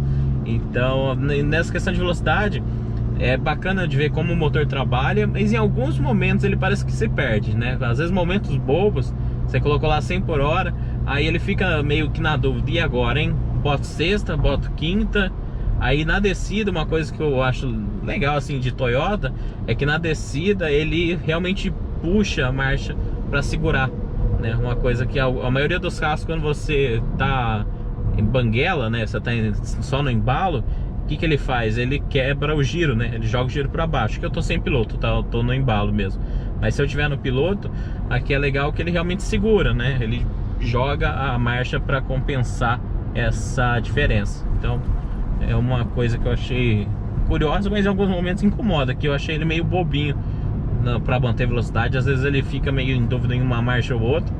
Às vezes ele deixa passar muito e parece que ele, pera aí, esqueci de segurar. Aí ele segura já meio extremático. Então, mas funciona, né? É simplesinho, mas funciona. Quebra um galhão, não dá nem pra cogitar um carro desse sem isso. E pra encerrar o vídeo aqui, né? Uma coisa que me fez muita falta é o computador de bordo ter velocidade, né? Um velocímetro digital. Eu achei a leitura da cluster, eu achei a cluster linda, porém as letras são muito pequenas e a leitura, claro que se você vai acostumar, né? Se tem um carro desse, com o tempo seu olho, né, sua mente acostuma, mas de primeira sim demora demais para você acostumar com essa velocidade, né? Porque realmente é muito mais prático você olhar no meio, tô 100 por hora. Mas você ter que buscar o ponteiro ali, aí você olha, aí, tipo, bem pequeno e tal. Eu pelo menos demorei muito para acostumar. Do mesmo jeito que eu não consigo usar os painéis da cluster, né, da Toro, toda a linha Fiat ali, Jeep, eu não consigo mais olhar para o ponteiro. A mente já acostumou para olhar o velocímetro central. Então é uma coisa também que eu não entendi por que um carro desse não tem um computador de bordo tão completo, não tem uma velocidade de cruzeiro nem nada, né? Umas coisinhas bobinhas que eu vou te falar. E complementar ainda falando de viagem, esse carro tem a central multimídia mais novinha, né? Mas ainda não é lá, não é muito boa não. Em alguns momentos eu achei ela bem limitada. Não achei lenta, né? Ela é mais rápida do que a antiga de fato. Mas uma coisa que eu achei legal, ela tem o GPS nativo. Uma coisa também que, querendo ou não, tá meio fora de moda. E aqui a gente tá com o GPS nativo. Então é bacana nesse sentido, exatamente porque eu já passei por situação com a Triton, e a Triton tem GPS nativo, porém o painel dela, a tela tá com problema, então eu não consegui utilizar. Mas chegam alguns momentos que você ter o GPS nativo ajuda muito, porque você não tem celular, no meio do nada você não vai ter celular. Então como que você vai ligar, né, fazer um cálculo no Waze, que o Waze nem dentro da cidade às vezes funciona, imagina num lugar que não pega sinal. E aí você fica na mão, né? Porque às vezes você chega numa encruzilhada ali, e agora? Pra direita, pra esquerda, pra que lado que eu vou? Não conheço nenhuma cidade. E aí o GPS funciona independente disso, né? Independente de sinal de celular. Então nesse sentido, ponto aí pra Toyota, né? Que apesar da central multimídia não ser 100%, mantém um bom GPS nativo aí. Bom não, né? O GPS nativo deles é meio esquisitinho, mas atende a função dele aqui tranquilamente. Eu tô com a GoPro aqui na mão, que eu acho que é o lugar perfeito para mostrar uma coisa que eu realmente fiquei incomodado. Eu não sei se no vídeo eu vou conseguir mostrar o suficiente, mas é sobre como esse farol é muito baixo, né? Eu fui lá no farol olhar, né? O próprio farol não tem um ajuste, assim, digamos, óbvio. Provavelmente tenha como ajustar, tem. Mas olha como o carro lá na frente, ó, ele tá muito, mas muito numa faixa que não dá para enxergar direito. Esse é um farol de LED, tá? Ele ilumina muito bem, aonde ele tá pegando ele ilumina muito bem. Claro que a câmera, né, não vai ter a mesma experiência do nosso olho humano, mas ele realmente faz, né, dá pra ver certinho o desenho ali no chão, né? Ele vem aqui, corta ali pra direita e tal. Aqui eu tô numa rodovia municipal bem devagar, então talvez não dê essa sensação. Mas em alguns casos você realmente, por exemplo, você dá 110 numa rodovia que tem bastante subida e descida, mas é reta, né? Que é o que eu peguei lá em Presidente Prudente para Ourinhos. E você não tem confiança de o que tem lá na frente, né? A distância que eu tô do carro aqui, eu vou chutar uns 50 metros, 100 metros, acho que uns 100 metros. E em 100 metros eu não sei o que tem a 100 metros para frente, entendeu? Ou seja, aonde eu tô aqui, ó, aonde aquele carro da frente dá 100 metros de mim, eu já não sei o que tem no asfalto. Então não me passou segurança esse farol. Ele é muito bem, assim, onde ele tá iluminando, é assim, perfeito, indiscutível o quanto ele ilumina bem. Agora onde ele não tem a iluminação, ou seja, fora do corte dele, ele não passa segurança alguma para você. O farol comum, apesar de não iluminar tão bem, né, o corte como esse daqui, chega no momento que o que sobra, né, dessa linha de corte, que sobra um pouquinho, não tem jeito, ele acaba iluminando um pouquinho lá na frente. Então você vai ver se tem um pedaço de pneu, você vai ver se tem um pedaço de madeira, um cachorro, um animal, qualquer coisa que você tiver. Porque 110 por hora, pessoal, que é a velocidade da maioria das rodovias, você não ter a noção do que tem ali a 100 metros da sua frente, é muito perigoso, muito mesmo, né? Aqui a gente tá numa rodovia, como eu falei, mais lenta, né? Tá tranquilo, o carro da frente tá indo devagar. Então, a estrada meio ruinzinha também, então ninguém corre mais como antes. Mas é exatamente isso, faz um pouco de falta um farol normal. Deixa eu deixar o carro ganhar distância que eu quero mostrar, né? Você vai falar, Fernando, mas até agora eu tô achando muito bom, você reclama de barriga cheia. Deixa eu mostrar pra vocês o que é o farol alto desse carro, pra vocês terem ideia, a diferença. Nossa, o cara parece que tá mais lento que eu também. Olha a diferença do farol alto desse carro. Aqui no vídeo, eu acho que ele não tá dando pra ter noção, mas não tá dando como eu esperei que ia ficar no vídeo. Mas pessoal, é muita diferença, muita mesmo. Então no farol alto sim passa segurança, você enxerga bem lá na frente, você sabe a distância que tem.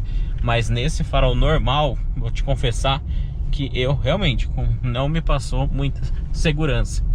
Poderiam ter pensado, sim, coisa boba, mas poderiam sim ter pensado algo mais tranquilo do que a gente tem de experiência aqui.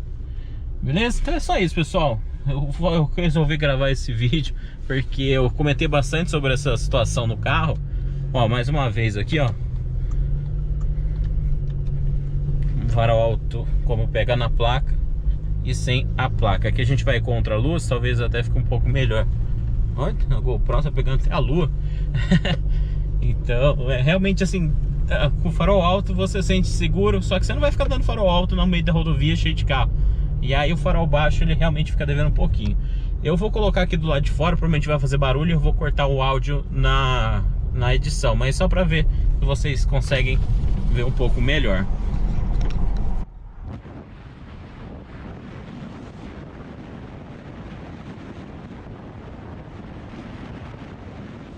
Hoje é um vídeo que eu queria conversar um pouco. Acabei fazendo a gravação, né, do onboard cidade, estrada, tudo certinho.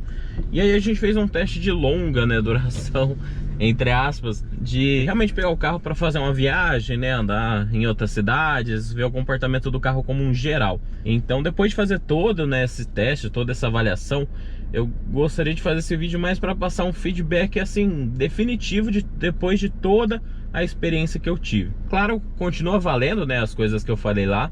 Pode ser que alguma coisinha ou outra, né, no andar mais, né, com mais tempo e com carga, né, porque eu tava andando sem carga, eu possa mudar algumas opiniões, mas no geral é o que eu falei lá que vai se repetir.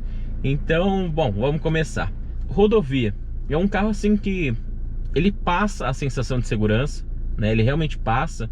Não deveria passar, mas passa. Por que eu falo não deveria? Porque a gente sabe que uma picape, né, média, ela é um carro mais alto, elevado, tem uma altura em relação ao solo, né, maior. A gente sabe do histórico, né, das brincadeiras e a realidade de muito capotamento de picape média, principalmente a Hilux, né, que ganhou a fama, mas todas as outras sofrem desse mesmo mal. Algumas menos, outras mais, mas sofrem, porque é um carro que, como ele é muito alto, né, ele realmente é muito mais alto em relação ao solo que outros carros, sem ser tão mais largo, ele acaba sendo um carro que tem a tendência de capotamento, normal, né? Qualquer carro que você pegar e fizer ele exageradamente alto, ele vai ter esse problema. Então você, né, tende a andar numa velocidade mais elevada. E ela passa, realmente, assim, em estradas retas, ela passa bastante segurança. O que você sente bastante é que sim, né, quando você tem pessoas dentro do carro, ela passa a se tornar macia. Ela fica muito gostosa. Então quando você bota a carga numa picape dessa, a experiência é totalmente diferente. Porque você tem peso, você continua tendo capacidade de passar por obstáculos, né, sem pegar, sem agarrar, que é o diferencial de um carro mais alto, né? Quando a gente fala de um SUV compacto, crossover, seja lá como você chama, como ele tem uma altura em relação ao solo, se você pôr mala, pôr as coisas, ele continua se tornando um carro um pouco mais alto para passar em obstáculos. Quando você não tem isso, né, eu já até comentei em outros vídeos, você tem um Fusion, você tem, sei lá, qualquer sedã aí, carrega a mala, né, bota a mala de todo mundo lá do porta-mala, bota 5 pessoas no carro, o carro vai sim raspar em todo quebra-mola mal dimensionado, em todo buraco, toda guia diferente, toda entrada de garagem, todas essas situações esses carros vão ficar pegando sim, não tem como fugir. Eu já tive carros assim e sei como pega. Então, o próprio Corolla, né, o carro mais comunzão aí né, que a gente tem, se você passar a usar desse jeito, ele vai pegar. Então essa é mais uma vantagem de você ter uma picape média para viajar. Você realmente sabe que mesmo carregada, né, a carregada ela já se torna macia, então você já muda essa experiência, né, do carro que pula bastante para um carro bem gostoso de guiar. Porém não, né, além disso você tem essa facilidade, né, de saber que não vai pegar em nada, de que se tiver algum obstáculo, uma sobra de pneu, alguma coisa, eles vão continuar não te atrapalhando, né? Não vai ser uma coisa que vai estragar seu carro, que você tem que desviar, um buraco um pouco maior, você cair, vai quebrar roda, vai furar pneu. Não, aqui realmente é um carro que aguenta a paulada. Quando eu falo aqui a Toyota Hilux, mas qualquer picape médio tem essa mesma propriedade, né? Então, se você realmente gosta de viajar, né, e tem juízo, esse carro aqui é ideal. Por que eu falo juízo? Porque se você realmente não tiver juízo, é um carro que tem essa tendência e pode se tornar uma arma na mão, né, de quem não sabe o que está fazendo. Eu fiquei, é uma observação, tá? Nada de especial, mas eu achei o ar-condicionado dela muito gelado, assim, exageradamente gelado. Isso é bom, obviamente é bom. Ou quando eu falo assim de muito gelado, o cara virando ali não pode. Por exemplo, você põe no 25 e mesmo assim você sente frio aqui na frente, né? Normalmente em carros você bota 20, 19, né, no meu caso, que é para começar a sentir esse frio. E aqui não, que você bota no 25, nossa, tá pulando aqui. Minha câmera tá ficando frouxa na cabeça, deixa eu segurar um pouco aqui nessa rua que pula. Então nesse sentido, né, você põe tipo no 25, você já tá com frio, parece que essa temperatura, não sei se ele de fato põe a temperatura que é, ou se os outros carros todos mentem, né, a temperatura que tá e acaba dando essa falsa impressão. Mas né, isso é um ponto positivo, porque realmente o ar é bem eficiente. Quando estava muito quente, ainda mais um carro desse, né, que fica no sol e é todo preto, né, o interior é todo preto, banco de couro preto, ele acaba esquentando bem. Então isso é muito positivo, né? O banco de couro esquenta, mas pelo menos se você ligar o ar um pouquinho antes ali, é um ar bem eficiente e vai ser bem legal. A Cluster, como eu falei, eu achei muito bonita mesmo, muito bacana, tudo assim. O computador de bordo tem bastante função. Eu realmente senti muita falta de ter a velocidade de, né, o velocímetro digital ali no meio. É uma coisa que a Toyota realmente ficou devendo pra gente. E os números, né, eu achei realmente muito pequeno. Depois você acostuma, né, depois de muito tempo, né, andando com o carro toda hora. A gente andou quase 2.000 km com o carro, eu acho. A gente tá indo pra 4.000 km, eu peguei o carro com 2.500 alguma coisa, eu acho. Não lembro agora de cabeça. Mas nesse sentido, é um carro que realmente faltou esse item, porque as letrinhas ali são um pouco pequenas. Depois você acostuma, vai, mas eu acho que não tem motivo para um computador de bordo desse não ter um item bobo, né, e simples como esse, que eu acredito que seja questão de programação, né? É só pegar um bom programador e ele faz essa informação aparecer nesse computador. Maciez, né, como eu tava falando, quando você está carregado, né, em 5 pessoas e algumas malas, nada muito grande, porque era um final de semana só, você percebe que sim, o carro fica muito macio na cidade também, se torna um carro muito gostoso de guiar. Sim, indiscutível, pessoal, é uma máquina mesmo. Ele deve coisas em relação aos outros, deve, mas é aquele carro que realmente você pega, anda, né, coloca o carro em qualquer tipo de situação, na terra, no asfalto, na cidade, na rodovia, na chuva, em todas as situações ele cumpre bem o papel. É aquele negócio, não é melhor em nada, mas também não é pior em nada também, né? É aquele meio termo, né? Hoje tá um nível tão elevado nessa categoria que acaba sendo um meio termo que mesmo assim continua sendo excelente, tão bom quanto vários outros carros. Ó, o Edson, acho que é da mesma cor. Então, não assim, o que a gente vai criticar de um carro desse? É questão de coisas pontuais, né? Como eu falei, é uma central multimídia que poderia ser um pouquinho melhor em alguns sentidos. Depois que você acostuma, eu confesso que essa, né, parece que é uma versão mais nova. Ela não é tão lenta, né, como as outras, que realmente do Corolla antigo lá, nossa, pensa uma coisa lerda, é aquela lá. Essa daqui eu não achei tão lenta, eu acho que ela realmente ficou um pouco mais rápida. O layout não me agradou, mas depois que você acostuma, sabe onde cada coisa tá, né, acaba se tornando uma coisa rápida e fácil de operar. Retrovisores, né, tem um tamanho legal, bacana. Outra coisa que eu não gostei nessa viagem que eu fiz foi o farol. Um farol assim, a vida toda, né, que eu andei em carros com farol, não sei se o termo full LED é utilizado para tudo isso, mas o projetor em si, né, o farol baixo é LED. Então é uma coisa assim que eu acho fantástica, acho bonita, na cidade, lindo, lindo, lindo. Porém, chegou na rodovia, a gente estava voltando de noite, e esse carro aqui me deixou, não na mão, mas assim, realmente fiquei refém no meio da rodovia, né? Porque eu tava dirigindo de dia, começou a ficar de noite, e eu fiquei refém de uma limitação que o carro tem, que é não ter o ajuste de altura do foco. Assim, parece uma coisa, outra coisa boba.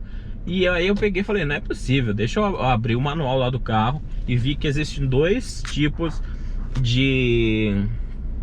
como que eu posso dizer? Dois tipos de farol, né? Parece que são fabricantes diferentes. Você vai bater o olho ali, aparentemente vai ser a mesma coisa, porém cada farol tem uma propriedade diferente. Então ele mostra no manual, ó, se tiver ajuste de altura é aqui. Aí você vai ver esse carro aqui, que é uma SRX, né? Ou seja, uma versão cara, né? Completona, só tem uma acima dela. E aí você realmente, mesmo com isso, você vai ficar sem esse item que é básico. E por que eu tô falando, né? Eu falei do farol de LED, que eu acho fantástico. Porque o farol de LED com um projetor, ele tem um corte, assim, uma régua perfeita, assim, ó. Você vai, olha na rodovia, você vê exatamente onde termina. Então, realmente, passou daquela régua, né, digamos assim, você não vê nada, né, na rodovia, que é escuro, realmente escuro, não tem nada, você não vai ver mais nada. E aí eu vi que, uma baita de uma tecnologia bacana, mas que também limita. Porque querendo ou não, o farol comum, né, por mais que ele não ilumine tão bem, não tem esse corte exato, o que sobra, né, digamos assim, o que sobra do corte que deveria ser um pouquinho para cima, né, que você vê, bota na parede do carro, você vai ver, tem o corte sim, né, tem até onde é forte, e depois tem uma sobra, né, uma iluminação ali meio que estourada e perdida. Essa iluminação numa rodovia, ela acaba compensando o que você não tem do LED, né, do projetor no caso, não precisa nem ser LED, projetor por si só. O projetor, como ele elimina essa sobra para cima, então ele realmente, quando você, por exemplo, tá numa descida boa, né, de Ourinhos para Presidente Prudente, são vários morros bem íngremes, né, bem diferente daqui. Então quando você tá na descida, você não tem a mínima visão da subida de volta. Então se tiver um pneu, se tiver uma sobra de pneu, qualquer coisa, né, eu falo sobra de pneu porque é o que eu mais tive problema em viagens. Eu já estraguei muito carro por causa de pedaço de pneu, a gente já sabe, né, que isso é uma coisa muito recorrente. Então me dava agonia, porque vira e mexe eu precisava dar luz alta para ter a segurança, andando na velocidade da via, bonitinho. Eu tinha que dar luz alta toda hora, né? Tem, às vezes até incomodando os outros, para ter a segurança um pouquinho mais para frente, porque de fato esse farol tá muito apontado para o chão. Pode ser que eles ajustaram essa unidade em específico muito baixo. Eu até fui lá olhar no farol, né? Depois que eu olhei no manual. No manual não fala nada de ajuste manual. Lá no farol tem um tipo de fenda, né, que dá pra mexer ali, pra chegar no, como eu posso dizer, uma fenda de fato, né, parece que dá pra mexer. Como no manual não fala que esse ajuste, né, é pra se usar, então eu preferi não mexer, né. Falei, vamos deixar o carro original. Quando eu for na Toyota, eu vou até perguntar pro rapaz que falou de explicar, né, pra ele poder me explicar. Falar, ó, Fernando, de fato aqui pode mexer, aqui não pode, né? Vai que você mexe um negócio que é fenda, mas não foi feito para ser manipulado depois que o carro tá montado. Então, né, na dúvida eu preferi não mexer e deixar como tá. Mas realmente eu achei que foi uma falha desse carro na rodovia. E detalhe, a gente tá, como eu falei, tava em 5 pessoas no carro e carga, ou seja, o farol deveria estar mais apontado para cima ainda. Agora imagine eu viajando de noite vazio, né? O farol ia estar apontado aqui pro chão. A neblina, né? Não sei nem se confesso que eu sempre achei que neblina tinha que ser amarela para ser funcional. Aqui não é. Então não sei se até onde vai ela como função de neblina. Mas de fato ela ilumina bem, né? Ela faz uma iluminação próxima assim muito legal, é eficiente. Sem neblina de fato, né? Ela é eficiente no dia a dia mesmo. Então, passando, né, dessa coisa, realmente, assim, me incomodou demais. Foi uma das coisas que na rodovia eu comentei bastante com o pessoal. E falei, ó, eu não tô me sentindo seguro como eu estaria na minha Pajero, que tem um farol horroroso. Mas pelo menos ela consegue, né, como eu falei, qualquer carro que tem farol normal, ele tem essa sobra, e essa sobra, mesmo que ilumine menos, continua iluminando. Então você tem uma visão, mesmo apontado para baixo, lá em cima, peraí, tem algum objeto, tem alguma coisa. Pode ser uma coisa que só eu observei, pode ser uma coisa que todo mundo observou, mas é uma coisa que eu gostaria de comentar com vocês. E espero que até que alguém, né, eu sei que o vídeo fica longo, mas que alguém comente em cima disso para saber se é uma coisa que só eu passei ou se mais gente já reparou nisso também. Porque realmente, o que a gente esperaria num carro desse? Ah, Fernando, o carro tem farol automático, né? Ele vai ajustar o foco para cima, para baixo, conforme ele quer. Mas aqui a gente não tem nada, né? Não tem, como eu vi que era para ter o botão ali, não tem, você fica refém, porque e aí, né? Beleza, é automático, mas ele não sobe, né? Ele não sabe como que eu quero enxergar lá na frente, então é complicado. Assim, se você tá com o farol ligado, né? O farol baixo e o farol de neblina que ele tem, ele realmente ilumina bem, né? Naquela região ali ele está iluminando bem. Quando você liga o farol alto, nossa, o farol alto dela é muito bom e é amarelo, né? Pode ser que muita gente reclame, mas eu não vejo sentido nenhum de reclamar, porque esse farol realmente, mesmo sendo amarelinho, né? O halógeno que fala, acho que é halógeno mesmo, né? Ele é muito eficiente. Então, indiscutível que tanto faz, tanto fez, né? Ele ser amarelo ou azul ou branco, né? É bem azuladinho, né? Não tem como falar que não é meio azulado, não. Ele acaba se tornando, então, bem, assim, eficiente. Então, você der farol alto nesse carro na rodovia, você vai ver tudo. É muito bom mesmo nesse sentido. Sei que não faz, às vezes, né, além de ficar um vídeo longo, talvez não faça muito sentido para você essas informações passadas dentro da cidade de viagem em rodovia. Mas é porque eu preferi, como eu já tô indo para lavar o carro, né?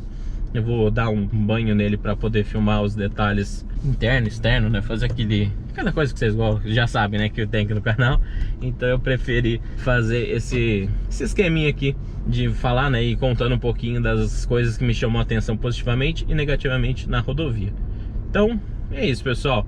Quase 20 minutos de vídeo, acho que já é mais que suficiente para ninguém querer assistir. Então, se você assistiu até aqui, muito obrigado, né? É para você que eu faço esse tipo de vídeo. Eu sei que não é um vídeo que muita gente vai ver, é um vídeo bem específico para quem realmente gosta de, né, de mim, gosta do canal e gosta do conteúdo do carro. Então, muito obrigado de coração mesmo por sempre estar assistindo aí nossos vídeos. Então é isso, um forte abraço. Até o próximo vídeo. E não esquece de assistir todos os vídeos da Hilux, que tem bastante novidade aí nos outros também. Beleza? Um abração e até o próximo.